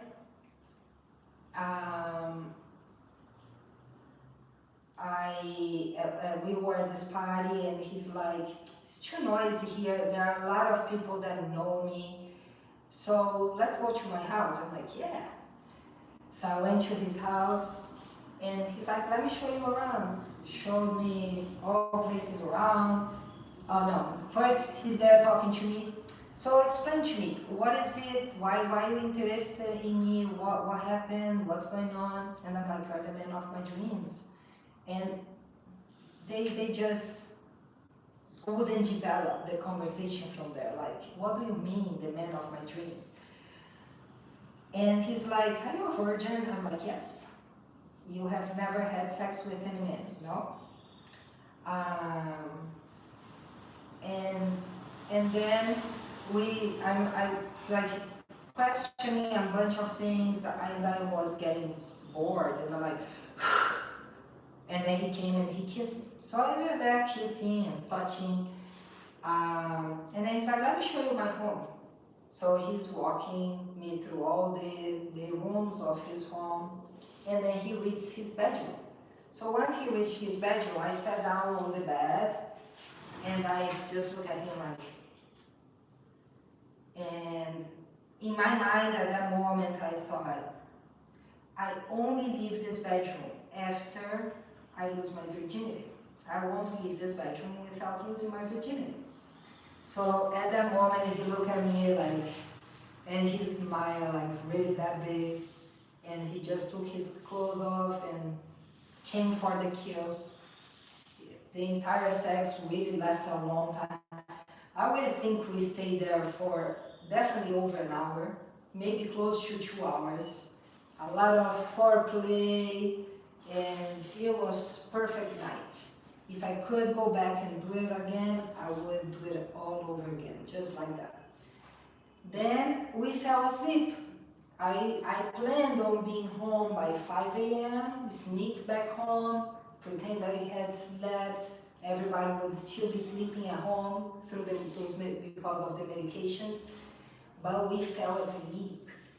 And when we woke up with the sunlight, I'm like, oh my God, what time is it? It was 8 a.m. I'm like, my parents will kill me. So I got home, like he drove me home quickly. And then I sneaked back, and I'm like, I don't even know how I'm going to enter this house without being killed. But my parents were still sleeping. The medications had worked really well. So I just sneaked to my bed. We had a maid at that time, Jersey. And I told my maid, tell them I'm sleeping. You never saw me, I was sleeping the whole time. So I went to my bed and I slept, and then they woke up very late. I don't even know what time they woke up because I truthfully fell asleep again. And then my father woke up, the maid told me after that he woke up and saw me sleeping. And he's like, oh my God, what happened to my daughter? She must have had insomnia throughout the night. And he's like, I overslept too. And so, anyway,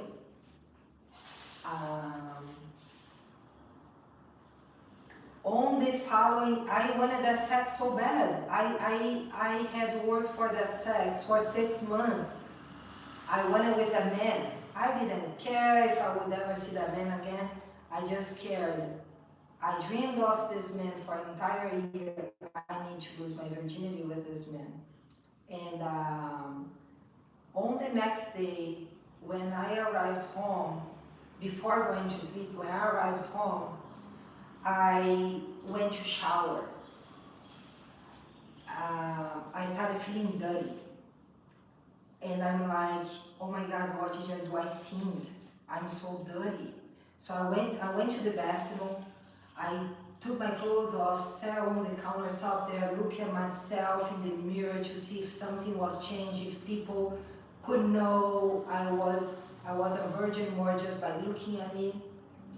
And I was looking at myself, and then I went to shower, and I got this sponge, and I'm like really scrubbing myself with force, and then it seemed like that sin couldn't get out of me. And I was scrubbing myself and letting the shower fall, like I probably stayed there for an hour, and it was all red, and that guilty wouldn't leave me.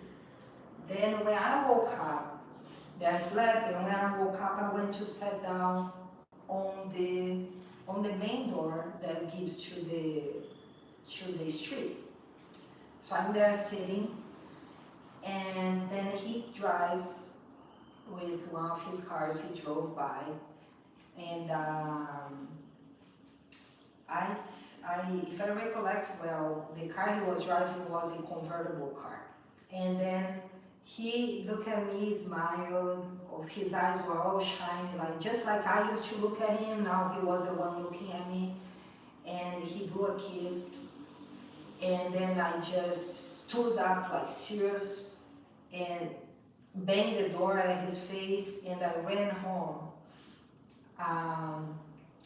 And then I decided not to be standing there all the time. And every time he saw me, now he was looking for me, and every time he saw me, I would vanish. And then at 14, I met my boyfriend, Jorginho. And we stayed together for a week. Jorginho had an accident. For 2 weeks, Jorginho had an accident and stayed in coma for 1 week, and then he died. Then I started dating another guy, Chuck, which Jorginho was only kisses, Chuck was only kisses, and then Chuck broke up with me once he realized I wouldn't have sex with him. But my father ended up seeing me with Chuck and smacked me for the first time, right? So I stopped talking to my brother, decided I would live on the street. After 2 hours on the street, I felt hungry, decided I wouldn't do well living on the street. And my mom said, call your brother. I called my brother, so I come live with me, so I went to live with him. And then one day there I made a few friendships there. One day my friend's like, hurry up, come to my house, come as fast as you can, come. So I'm there going to her house as fast as I can. My friend,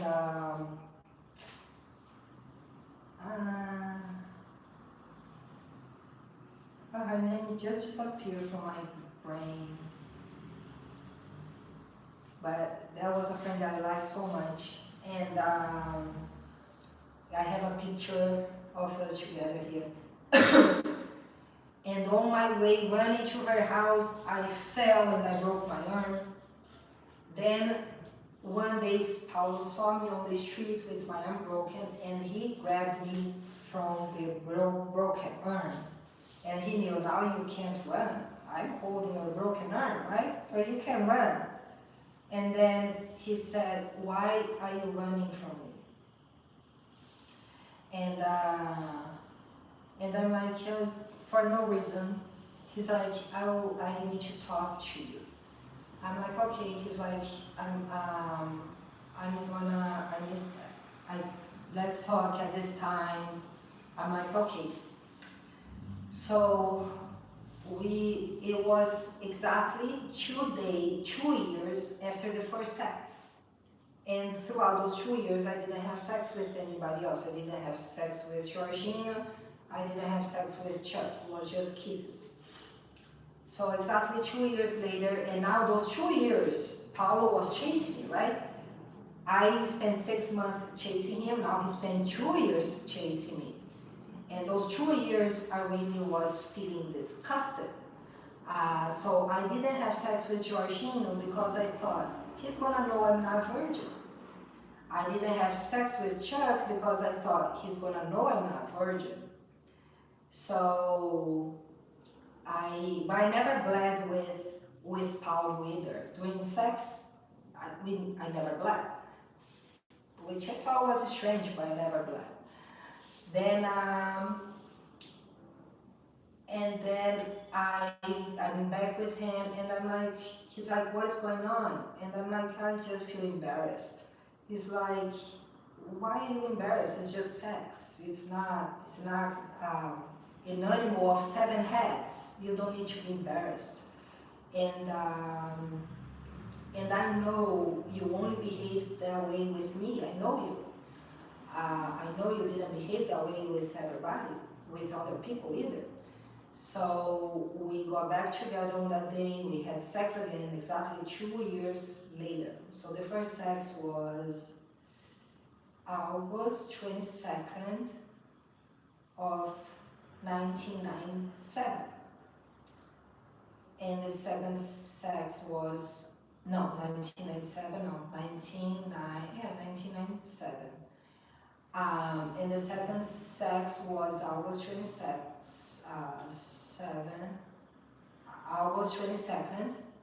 of 1999. And and then from then on we stayed together until I was 19 years old. Our secretive relationship. So he told me, get yourself a boyfriend because your parents are really on me and we need to hide our relationship. I'm gonna get myself a girlfriend. And don't have sex with him, sex is only for me. I'm like, okay. So I started dating a guy named Rodrigo Souza. And we stayed together for a year when he realized I wouldn't have sex with him, so he got someone pregnant and he let go of me. Then I got myself another boyfriend when my father died, Wilson Oliveira, and we stayed together for 3.5 years. And we never had sex, but with him, we just didn't have penetration, but we had fingering, we had oral sex, and then one day, he was fingering me like really hard, and then a lot of blood just came. And I'm like, what is this? I had already had my period, so I knew it wasn't my period. And I'm like, what is this? And then when it appeared to me, oh my God, I just lost my virginity. And he was so happy. I was 17 years old. He was so happy, so happy, so happy. And I was thinking, Paulo's gonna kill me. If he tells anyone that he broke my virginity with his finger, Paulo's gonna know we are doing more than just kissing. And I'm like, that man's gonna kill me. And if he knows that I have Paulo, because he didn't know about Paulo, I'm like, he is the one that's gonna kill me. So I'm like, man, I don't know. Now I'm in a really bad spot here. Then me and this guy Wilson, we grew so close, so intimate that we became brothers. One day I'm like, Wilson, you are now my brother. It's like I just can't even kiss you anymore because it feels like I'm kissing my brother. And he's like, I'm almost feeling the same way. We used to spend too many hours together. We would play soccer, bike, do a bunch of stuff, always doing a bunch of stuff together. So we were buddies. And then like I lost the desire, sexual desire. He's like, me too. So let's be friends. I'm like, yes. And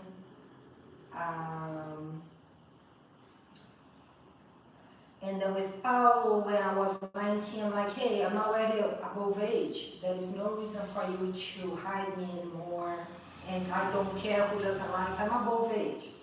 And he's like, when I was 13, he was 28, right? 15 years older than me. So now he was 34 years old. He's like, but I'm still 15 years older than you. I feel so old. So I cannot just be public with you. And I'm like, you know what? So if I find a man that I want to have sex with, you are done. We are finished. He's like, fine. Well, the day you find a man that you want to have sex with, the day you have sex with a man, on that day we are finished. I'm like, okay. He probably thought that day will never come. You are crazy in love for me. You'll never find another man that you want to have sex with. Then one day I was working at a gym and I saw Paul Emmanuel Marx Reis Coelho, the biological son of my child Silas, the biological father of Silas. And as soon as I looked at Paul, I thought, this is the man I'm gonna have sex with. I wanna have sex with this man. As soon as I saw him, I'm like, I wanna have sex with this man. Then Paul probably felt the same way because I was about to start the chasing when he started the chasing. So now I was getting chased by a man, and I'm like, I'm the chaser. And that felt good. I'm like, wow, it feels good to be chased. I never chased anybody. It feels good. Georgina did chase me, but I didn't. It wasn't a sexual desire. And Chuck did chase me, but during Chuck's time, I'm like, Chuck, I just lost a boyfriend. I wanna be by myself for a year. I wanna grieve. And he's like, I'm crazy in love with you. I need to be with you. So I resented Chuck because I wanted to grieve. And he was stopping me from grieving. And all my friends were like, if you don't date Chuck, we are not gonna talk to you. So I felt obliged to date him. He was an amazing boyfriend, but it was a grieving time. It wasn't dating time. So that's the only reason I didn't connect with him.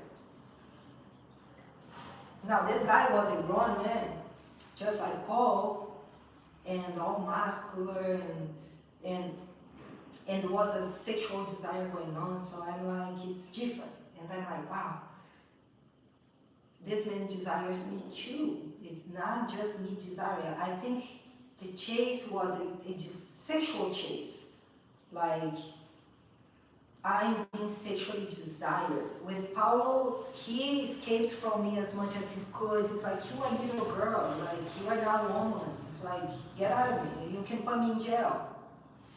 With this man, it's like, I desire you, so it felt good to be desired. And I remember, I'm like, wow, it feels good. So Paul used to do everything, to always be talking to me, and his eyes used to shine. And and I'm like, oh my God, this is the hottest man of this gym, and he desires me? Like, whoa, I felt like, Dave, who are you? Who am I that you desire me? So one day, he's like, sit here.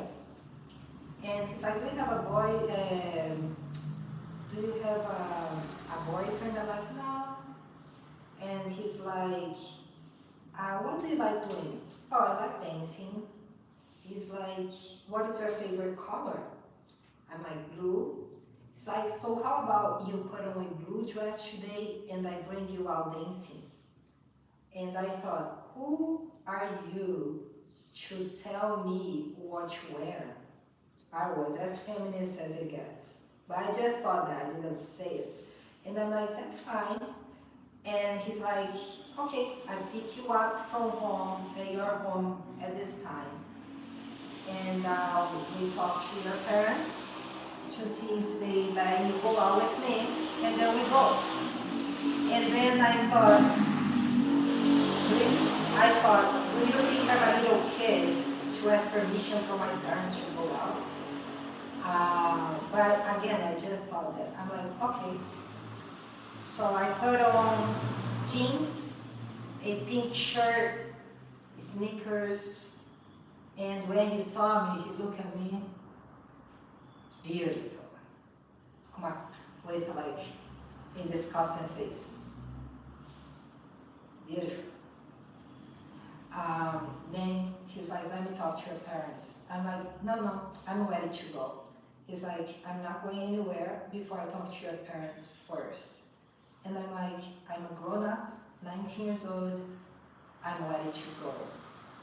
And he's like, could you please excuse me? And he removed my hand, forced himself into my home, and he's like, hi, I'd like to introduce myself. I'm Paul. I would like to ask your permission to bring your daughter out today. I'm planning on being back at this time, and I'm there next to his side. I'm like, hey, do you think I'm a little kid? And then he asked my mom. By my parents, I mean, it was my mom and my brother. And he asked my mom, is she always rude like that? And my brother said, no, this is her on her best behavior. She's really hard to deal with. He's like, I'm really starting to see that. And they're like, please, bring her, and if you don't want to bring her back, you don't need to, okay? And they're like, okay, well, we'll be back at this time. So we went, and we had lots of fun there. He had a huge group of friends. We went, danced. That man was so well dressed. It was the life of the party. We had so much fun. And then I'm like, oh man, please, no. Kiss me already. Like, then he bought me and gave me a kiss. But he refused to have sex with me for an entire month. And I almost raped that man, and he would refuse. I'm like, what the fuck? Then we finally had sex, and that man was half naked, and was amazing action. And when we finally had sex, then on the following day, I saw Paulo passing by me, and I'm like, Paulo, we need to talk. He's like, okay, come here. So I entered his car, we started driving, and he's like, what's going on? And I'm like, I'm telling you a little bit, drive a little bit farther. And he's like, look at me, he's like, what's going on? I'm like, drive a little bit more. And he stopped the car, and he's like, tell me right now, what is going on? So I said, I had sex with someone else, we are finished. And he said, okay. And I left, and I think, okay, I am with you since I was 13 years old, like, okay. I thought, but I didn't say anything. Then I started dating, and then Paul came with flowers to me, and he's like, oh, the woman asked if the flowers were for my girlfriend, and I said, no, it's to a friend. I'm like, a friend? And he's like, should I have said a girlfriend? I'm like, yes. And he's like, so you want to be my girlfriend? I'm like, yes. It's like, I never thought you wanted to be my girlfriend. And then he's like, okay, so we are now boyfriend and girlfriend. And then he got me rings. He asked me if I wanted gold or silver. I said I wanted silver. He's like, I'm sure you don't want gold. Gold is more elegant. I'm like, no, silver. Silver really means dating. Then he got me them, and we started dating, and Paulo saw me with him, and I actually like, let's walk to the deli, let's get bread together. So I went there holding hand. I just wanted Paulo to see me with him, like say, this is the guy. And when Paulo saw me, he started, he's just staring, like, almost like, you have never bought a man at my face ever. And I used to kiss like everybody. Uh, and he's like, you never did this. So, but I wanted him to see him. Um, and then Paul was like, that's your ex, isn't it? I'm like, yeah. I'm like, how do you know? He's like, because of the way he looked at me. Then he's like, do you want me to go talk to him? I'm like, no, I don't. Then, then we, after a while, like Paulo, when every time I had a problem with this, Paulo would counsel me, like bring me out to dance and be friends. We never had anything else again. But one time, after Paul had broken with me again, every time Paul saw a woman that was really hot, he would break up with me. And I would be there crying. And Paul was like, no, you're not going to be home crying. Let's go out. So one day, sometimes I would sleep at his house, but he wouldn't touch me anything. But one day, I was pissed off already with Paul. And I'm like, I didn't have those problems with Paulo. So I decided to have sex with Paulo. As soon as he took his clothes off, I just like, what am I doing? I love Paulo. So I started crying. And then Paulo is like, what the fuck? He's like, how do you do this? Never, ever again do this to a man, ever. And he's like, I'm not gonna put you out right now because it's really late. But tomorrow, as soon as we wake up, you get out of this house and you'll never look at me again. So on the next day I left, he didn't touch me, he was all the way his way. I slept to the other side. On the next day he's like, out. So I left, but then we continued to be friends after that. He just never ever tried sex with me ever again after that. And Paul and me kept coming back. Paul had a personality that it was just his mom and me that could deal with, nobody else could deal with. Man was great looking, very well dressed, but that personality was a killer. So no mistress of his could handle him more than one night stand. So he would always come back. Then so this was it. Like, I can relate to how this brother that was so in love with his sister felt so disgusted after sex.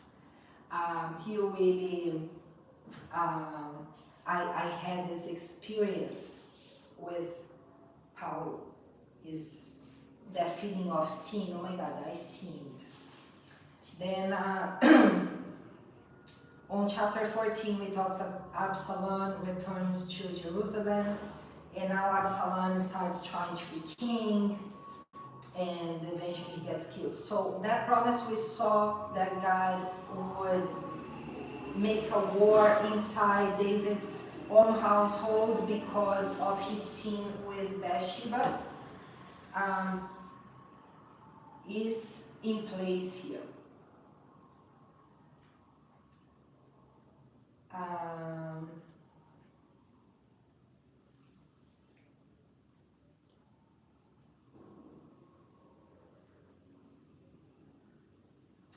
And then we saw David and Ziba. It starts talking about David's romantic life a little bit.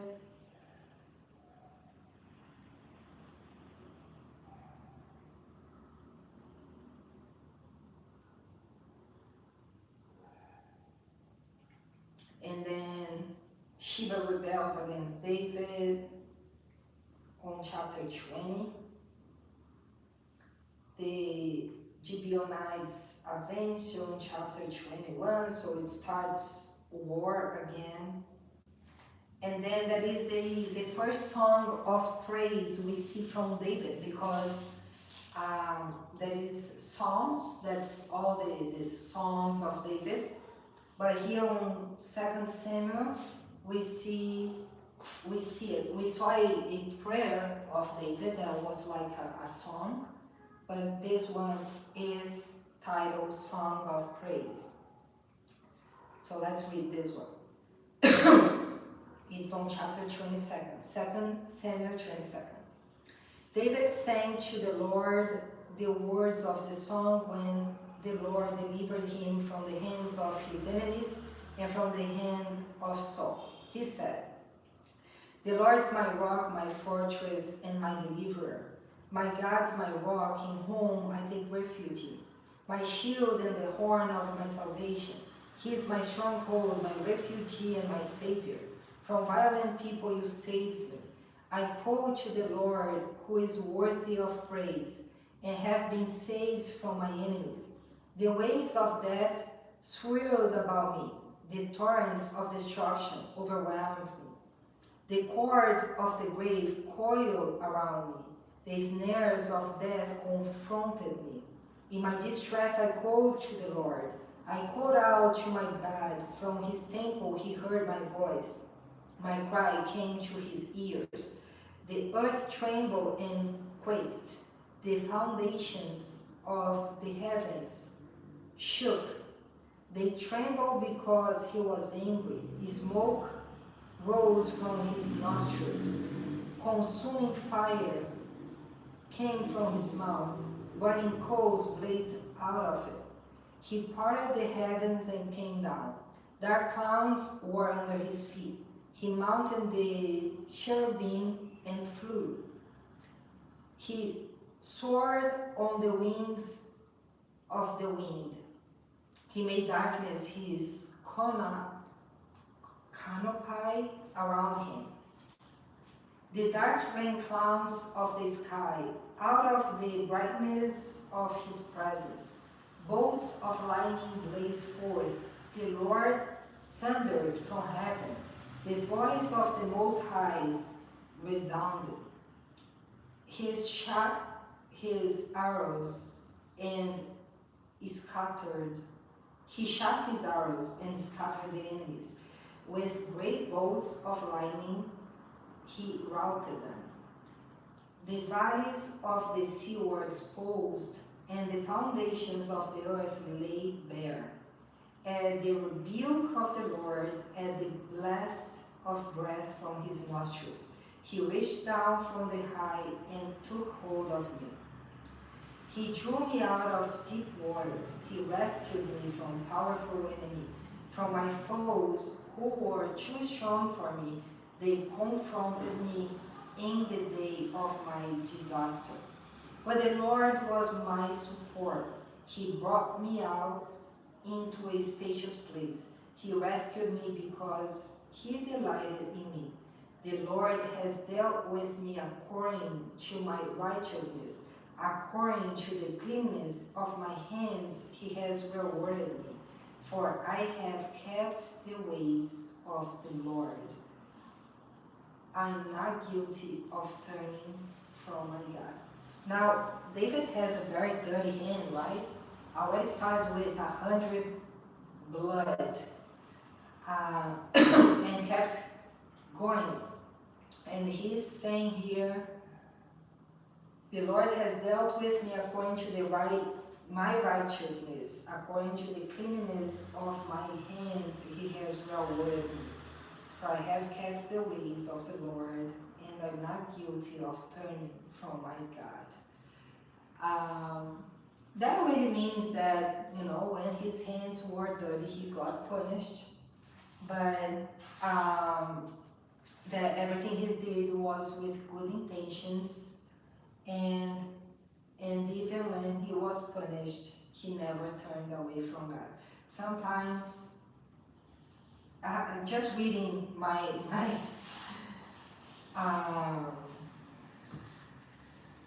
notebook that I found when I was 12 years old.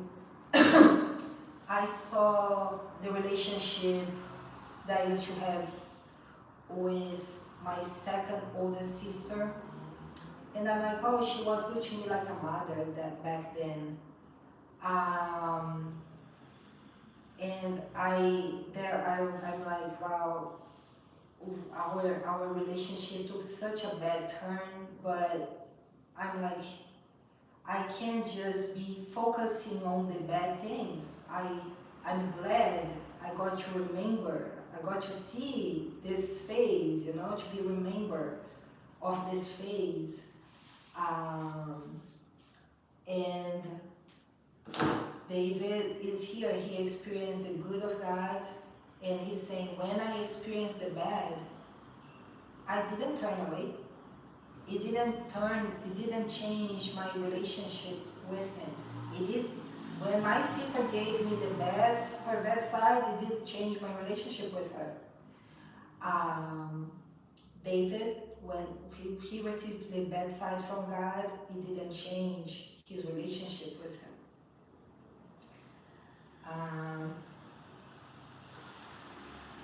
All his laws are before me. I have not turned away from his decrees. I have been blameless before him, and I have kept myself from sin. The Lord has rewarded me according to my righteousness, according to my cleanness in his sight. To the faithful, you show yourself faithful. To the blameless, you show yourself blameless. To the pure, you show yourself pure. But to the devious, you show yourself shrewd. So again, this is what we talk about God. It's not that God is love. If you are loving, to you God is love. But if you are murderers, to you God is punishing, He's rigid. So it's gonna be according to what you need.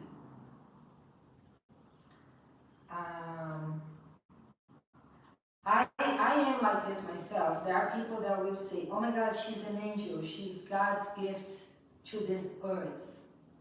And to those people, I really am. And there are people that will say, this is the devil. Like, she is the worst experience you could have ever had in your life. And to those people, I am. You are going to take from me what you attract from me.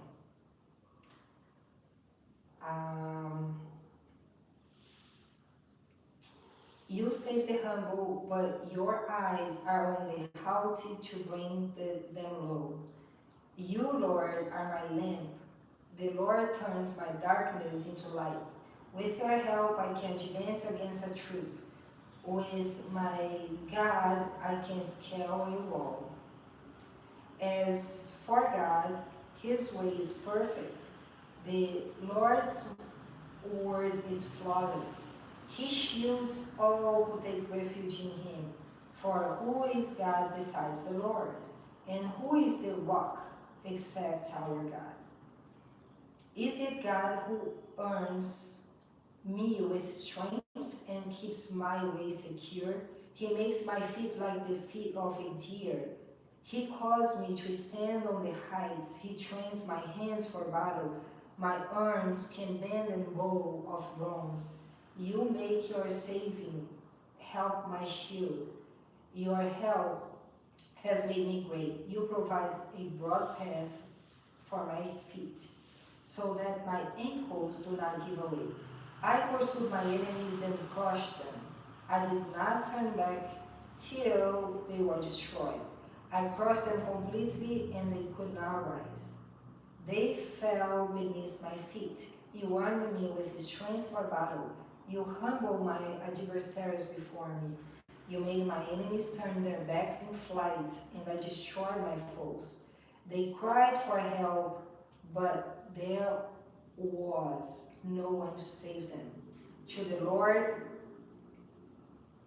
but he did to save them. To the Lord, but he did not answer. I beat them as fine as the dust of the earth.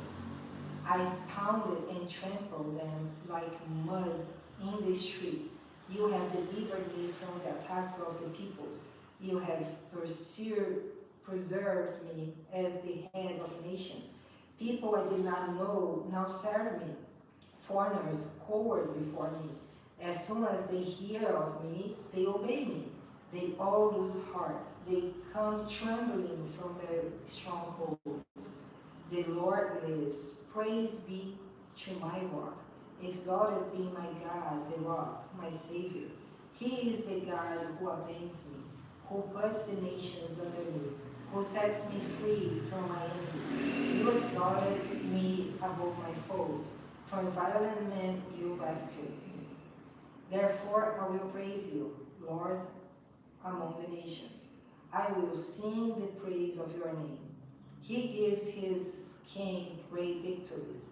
He shows unfailing kindness to his anointed, to David and his descendants forever. I have composed 2 songs, and my songs, they are pretty lengthy, extended, and there is a little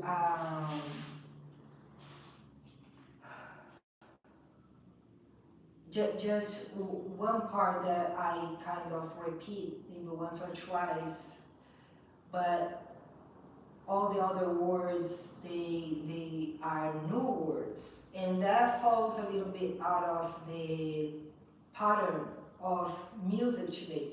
Today,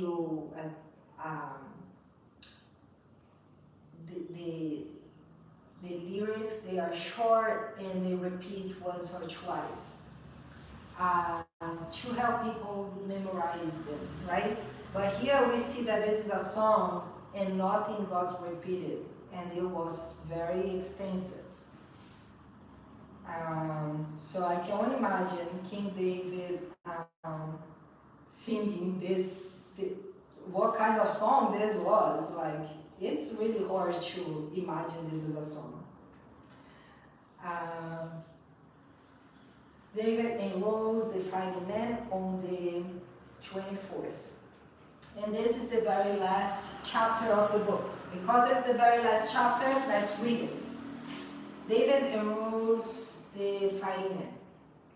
Again, the anger of the Lord burned against Israel, and he incited David against them, saying, "Go and take a census of Israel and Judah." So the king said to Joab and the army commanders with him, "Go throughout the tribes of Israel from Dan to Beersheba, and enroll the fighting men, so that I may know how many there are." But Joab replied to the king, "May the Lord your God multiply the troops 800 times over, and may the eyes of my lord the king see it. But why does my lord the king want to do such a thing?" The king's word, however, overruled Joab and the army commanders, so they left the presence of the king to enroll the fighting men of Israel. So apparently, even though David was questioned about his intentions, he didn't answer. I am like that too, right? If I receive a word from God,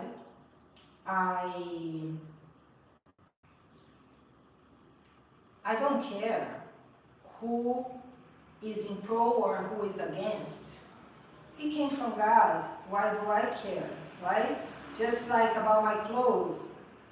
Why do I care? I only explain when I feel I should explain. So I started this live today already explaining my clothes, which I tend to do every single live. And when someone misperceived, I explain again because I realized the person already missed the first part of it. But if the person understands it or not, agrees with or not, who cares? It's not my problem. Today I got news, right? Someone said, hey, I received a phone call about you, and this phone call asked such a question and I answered. And let me ask you this question. Um, what is your decision about this and that? And my answer was, that question's about my private life. Don't worry about, it's none of your business. It's my my private life. My private life is mine. And I left. As I was leaving, I sensed from God, you really have the right to keep in your private life private, to make your own decisions, to tell people, don't step over here. But I do want you to explain. And the reason is that person is a lawyer, and I want that lawyer to know exactly why you are making this decision. So my explanation to the lawyer was, I'm gonna keep this for to make my situation checkmate. If you go here, it's game over. If you go here, it's game over. If you go here, it's game over. If you go here, it's game over. If you go here, it's like running on a treadmill. You are just gonna run, run, run. You're gonna burn calories, but the scenery will never change. That's the best way for you to stay. But in a way, you are screwed. I'm like, that's the American way of fighting. I learned from them. I'm not gonna touch my hand. I'm not gonna confront people. I just align my game in a way that they lose if they win, they lose if they lose, and they even lose if they just stay still. There is no way out, right? So maybe that's what the dream was showing me, the dark skinned man wrestling me. And as he was wrestling me, he couldn't overpower me, but I couldn't overpower him too. It was equal to equal. But then somebody else that I didn't even see as a strong man, as powerful man, just picked with such easy that I'm like, how? This guy has no muscles. And how? And the other guy didn't even react. At that moment, I'm like, if he dies, it's bad. If we tie him up and call the police, it's bad. If we throw him from the ditch to break a few bones of his, it's bad. If he stays on the street where he is bad. Reality is that every single situation of his was bad, right?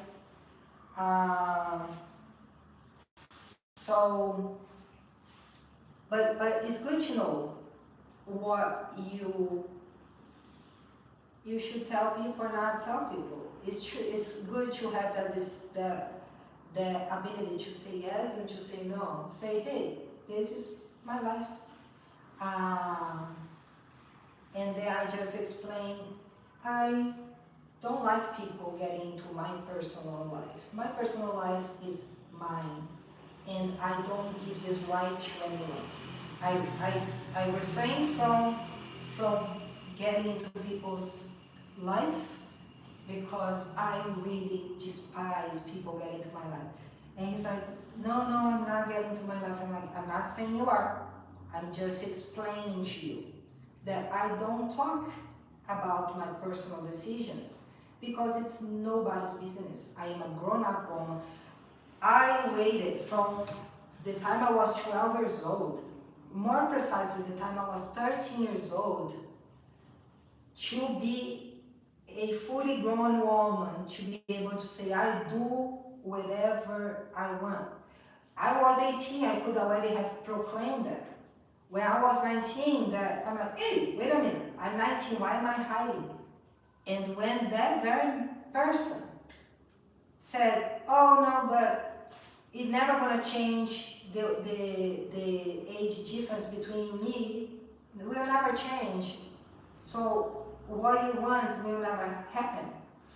I'm like, all right, bye. A guy that thought, you'll never leave me. You fought so hard for me. You never leave me. Bye. So do you think today, at 42 years of age,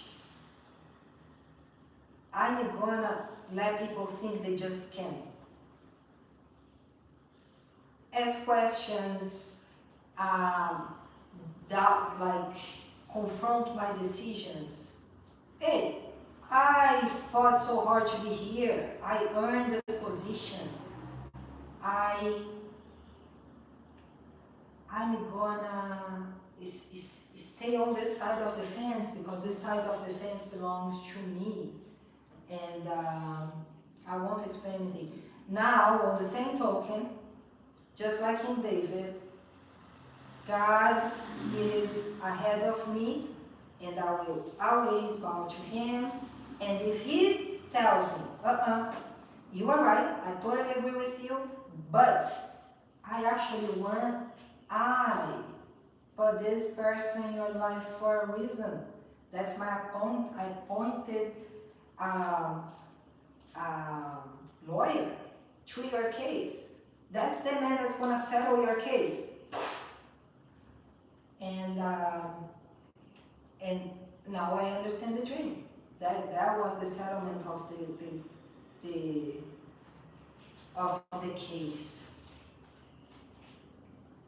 You cannot win against him at all. It's a tie. But initially looking at your case, I thought it was just a crying baby putting on a show. But now I agree with you. And guess what? Tying this up, calling the police is not gonna do it. It's not gonna change. It's gonna be a waste of time. So let me end the case. Stop. And I'm like, not even the man himself confronted. He knew I'm wrong. I accept the verdict.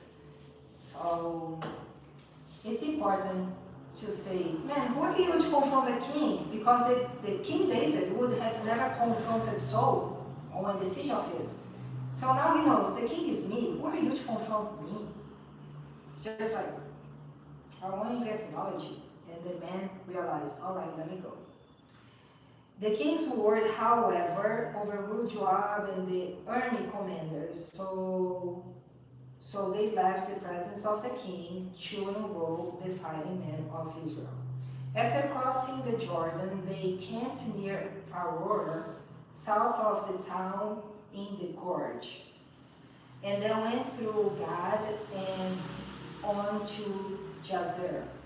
They went to Gilead and the region of Tatim, Hachi, and on to Denjan, and around towards Sidon.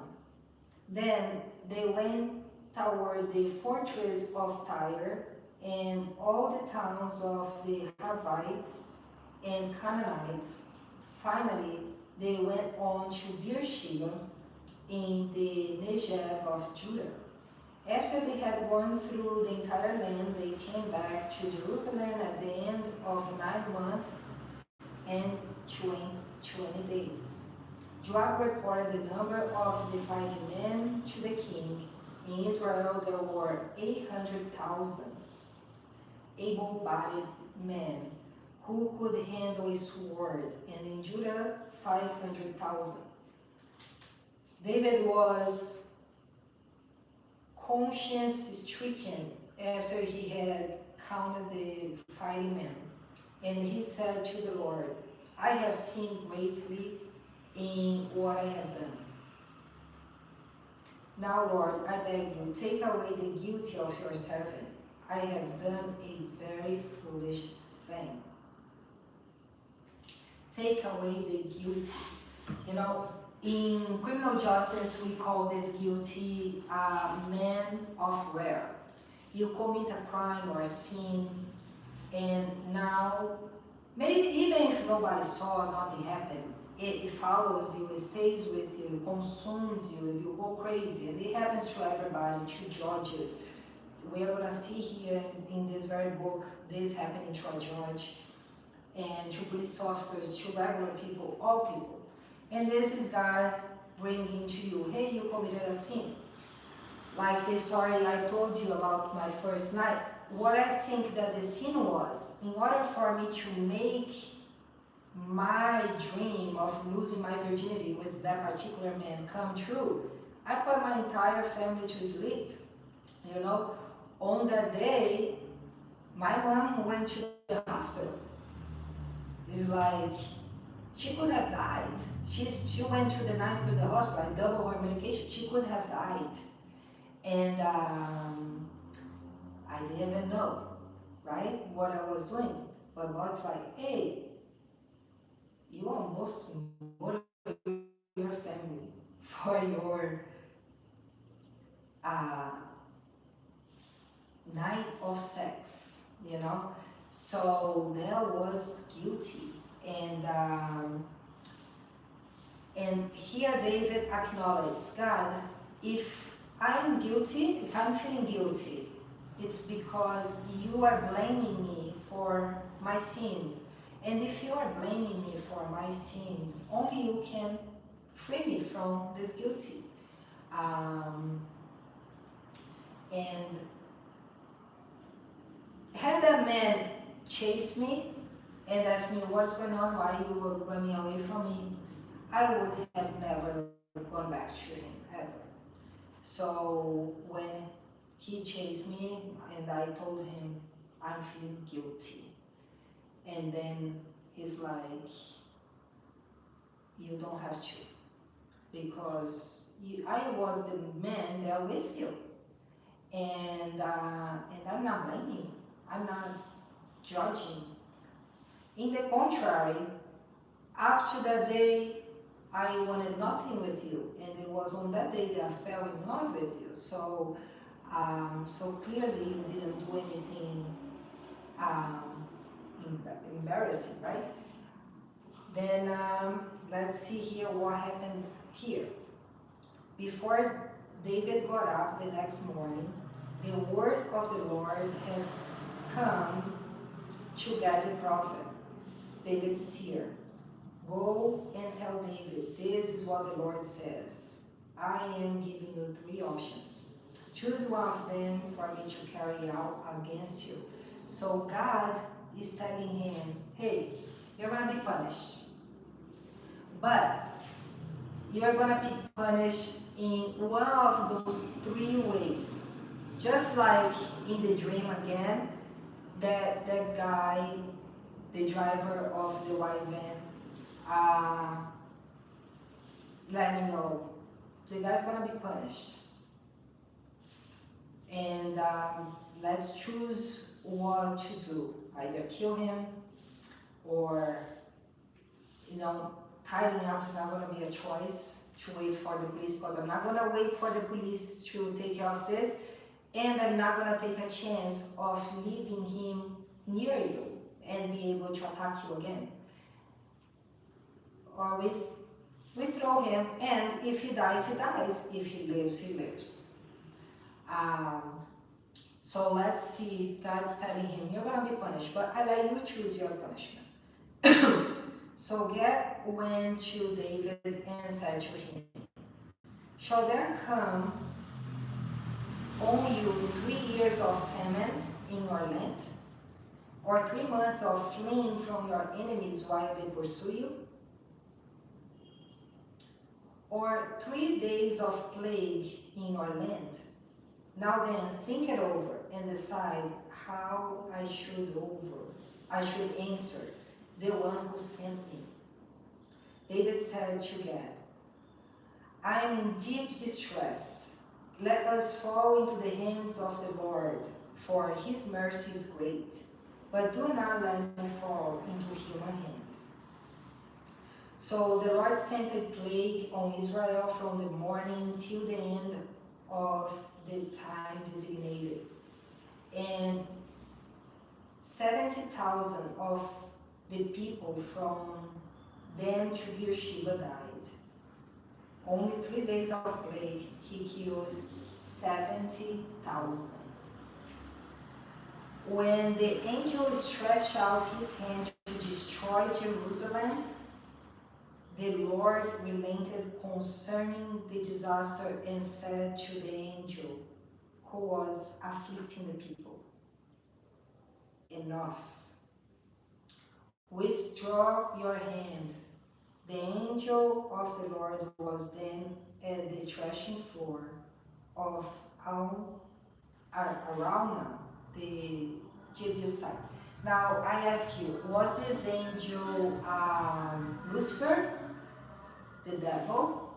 Because we think that death comes from the devil, right? It's now what we are going to see here on Deuteronomy 32:32 that we have already studied. We saw that God says, I make a living, I put to death. On the book of Revelations, the last book of the Bible, we're going to see that there are angels of death. Their job is only one, to die, to kill. So here we see God brought his angel to kill, and they only stopped killing when God said, now that's enough. Again, God's not love, people. God is whatever you need God to be in order for you to understand who is boss. When David saw the angel who was striking down the people, he said to the Lord, I have sinned. I, the shepherd, have done wrong. These are but sheep. What have they done? Let your hand fall on me and my family. So David got ownership here, and he understood it. I was selfish when I chose 3 days of plague because I didn't think that innocent people would pay for my sin. What have they done? So now he's behaving as a king. No, stop everything. Those people didn't do anything to deserve this. I sinned. Punish me. Now he was being a king. David builds an altar. On that day, Gad went to David and said to him, go up and build an altar to the Lord on the threshing floor of Araunah, the Jebusite. So David went up as the Lord had commanded through God. When Araunah looked and saw the king and his officials coming toward him, he went out and bowed down before the king with his face to the ground. Araunah said, why has my lord the king came to his servant? To buy our threshing floor, David answered, so I can build an altar to the Lord, that the plague on the people may be stopped. Araunah said to David, let my lord the king take whatever he wishes and offer it up. Here are oxen for the burnt offering, and here are threshing sledges and ox yokes for the wood. Your Majesty, Araunah gives all this to the king. Araunah also said to him, may the Lord your God accept you. But the king replied to Araunah, no, I insist on paying you for it. I will not sacrifice to the Lord my God burnt offerings that cost me nothing. So he's like, no, I don't. I want to suffer financially too. I wanna be punished for my selfishness, to have chosen something that would make innocent people pay for my guilty. So David bought the threshing floor and the oxen and paid 50 shekels of silver for them. David built an altar to the Lord there and sacrificed burnt offerings and fellowship offerings. Then the Lord answered his prayer in behalf of the land, and the plague on Israel was stopped. Again,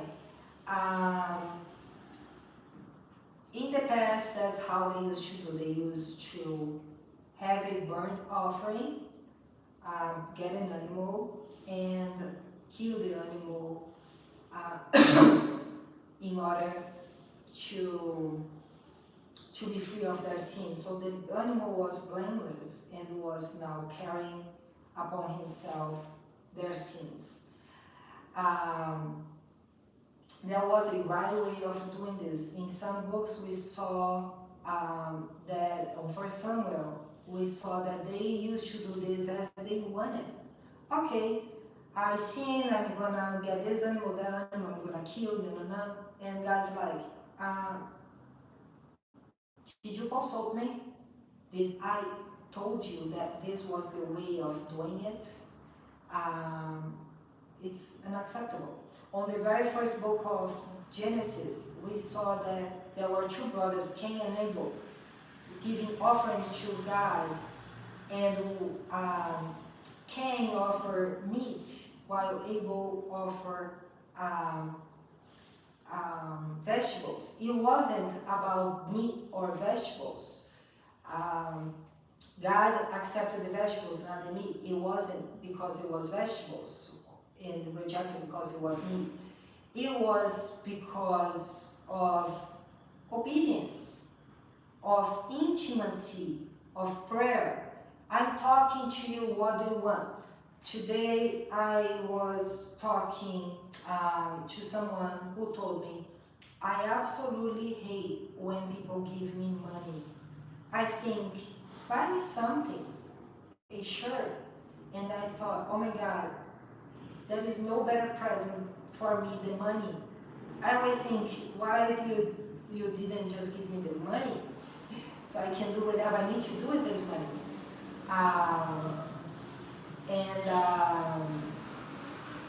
So it's about this. Why don't you ask God, what do you want God as a gift? I was gifting a friend, and I'm like, hey, I want to give you a gift. And I'm thinking, I don't know what I'm not good with gifting people. I really am not good. So what do you like? She's like, oh, give me something like this or that, either like shorts, like gym clothes, maybe gym shorts or top or shirt. I'm like, okay, and what color? Any color except for beige and orange. I'm like, okay. Then I got her, she's like, this one I don't like. But I'm like, okay, I can change. I'm like, how about this? How about you go with me and you choose? So we are there looking, and she's not enjoying anything. I'm like, how about this? I give you this money. And then this is your gift, and you do whatever you want with this. And she's like, okay, I like it. And that was her gift. So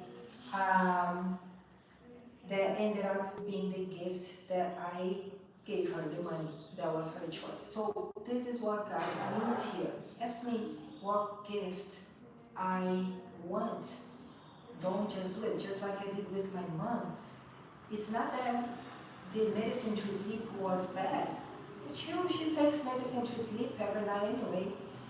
It's that, am I a doctor to prescribe the medication to them? Do I know what else they are taking that might not go well together? Do I know if she has already taken a medication on that day? And now I give her a double portion together with another one that she had already taken. Maybe she had already taken a double portion, and now it's gonna bring her to the hospital. So it's about having the right way of doing something and the wrong way of doing something. If I had already dreamed of a guy for an entire year, to the point of desiring so much to lose my virginity with him, wouldn't that have come to me from God? Or do the devil give me dreams, you know? So if that came to me from God, wouldn't he have made a way for me to go without having to cut my phone to sleep, even though I was a minor? Then it was about intimacy or the lack of communication.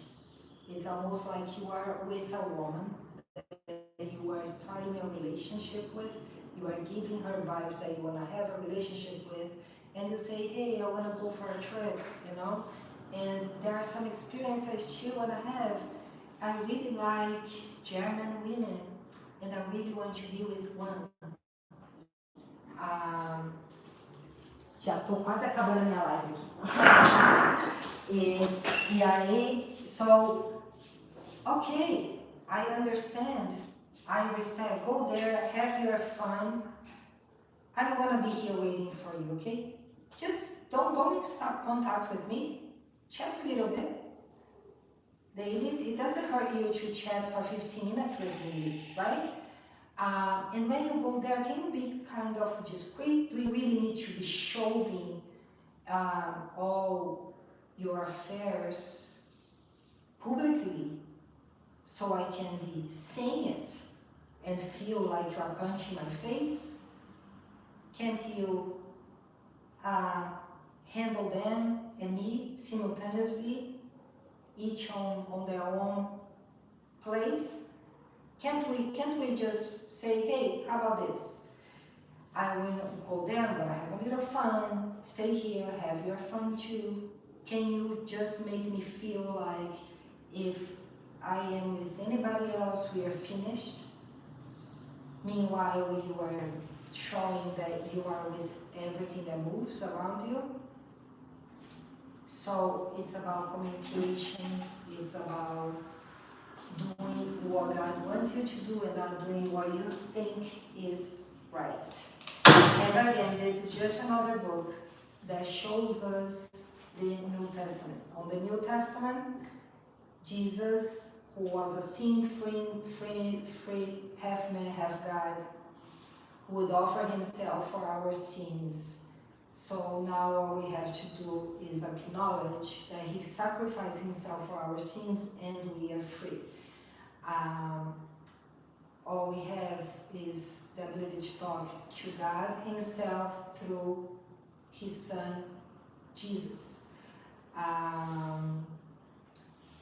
And it is another book that shows us, no, we don't have to be perfect to serve God. I'm here preaching the gospel, and I am here showing you, I am a sinful person, and God knows who I am, and this project came from him, and knows that I will never be a sinless person. So it's about knowing that the sinless person is Jesus, and only through him we can even have a communication with God.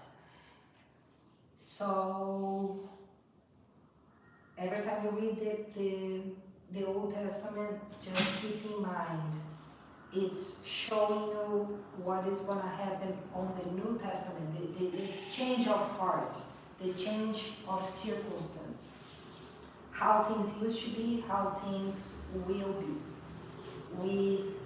The next book we are going to study is going to be 1 King and 2 King.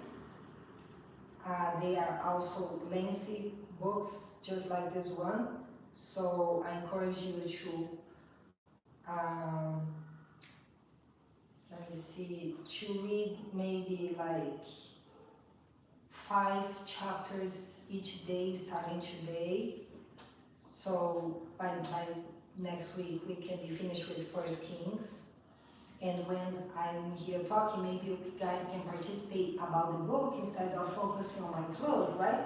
So you have debate with me on this. Then we have the Second Kings, First Chronicles, Second Chronicles, Ezra, Nehemiah, Esther, Job, Psalms, Proverbs, Ecclesiastes, Songs of Songs, which is pure porn, Isaiah, Jeremiah, Lamentations, Ezekiel, Daniel, Hosea, Joel, Amos, 20 books, Obadiah, Jonah, Micah, Nahum, Habakkuk, Zephaniah, Haggai, Zechariah, Malachi. So 29 books before we reach the New Testament. So as we read this, just remember, you're not going to do things like the people of the Old Testament do.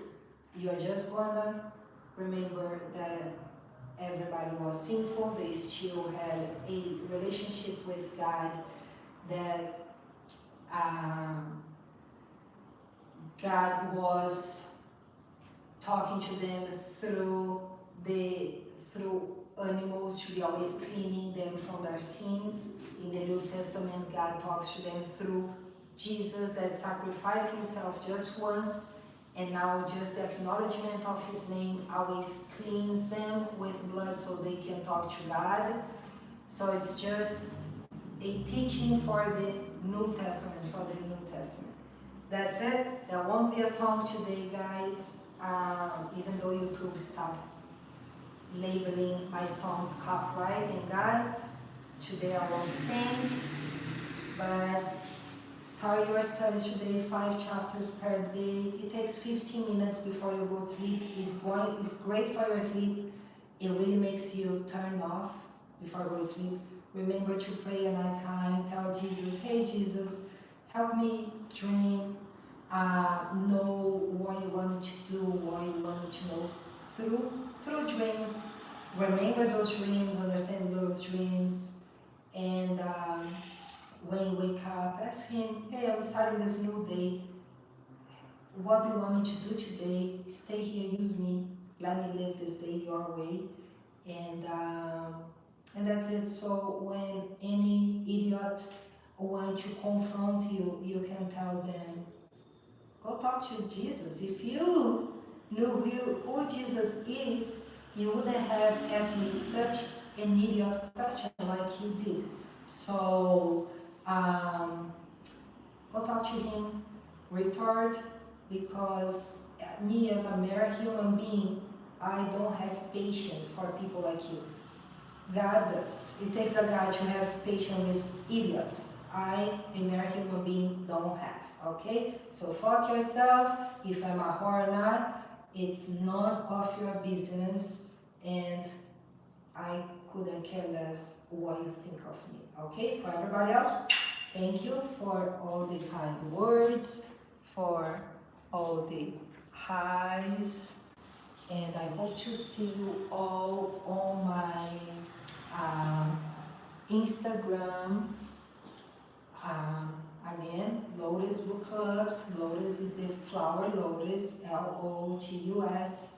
Book Clubs, B-O-O-K. Clubs, C-L-U-B-S. And a bunch of numbers. And the numbers start with 65, okay? 65. and it's a bunch of numbers. You get to see a picture of mine with my entire name, Heloisa Loures de Freitas. It's me over there. As of right now, sometimes I change that, but I'm pretty sure you get to reach the correct account. So see you there, and remember that's about, over there it's about the business. See why you're interested. If you contact me, that's a business WhatsApp, so remember the talk should be restricted to business. And I see you there. Bye bye, guys.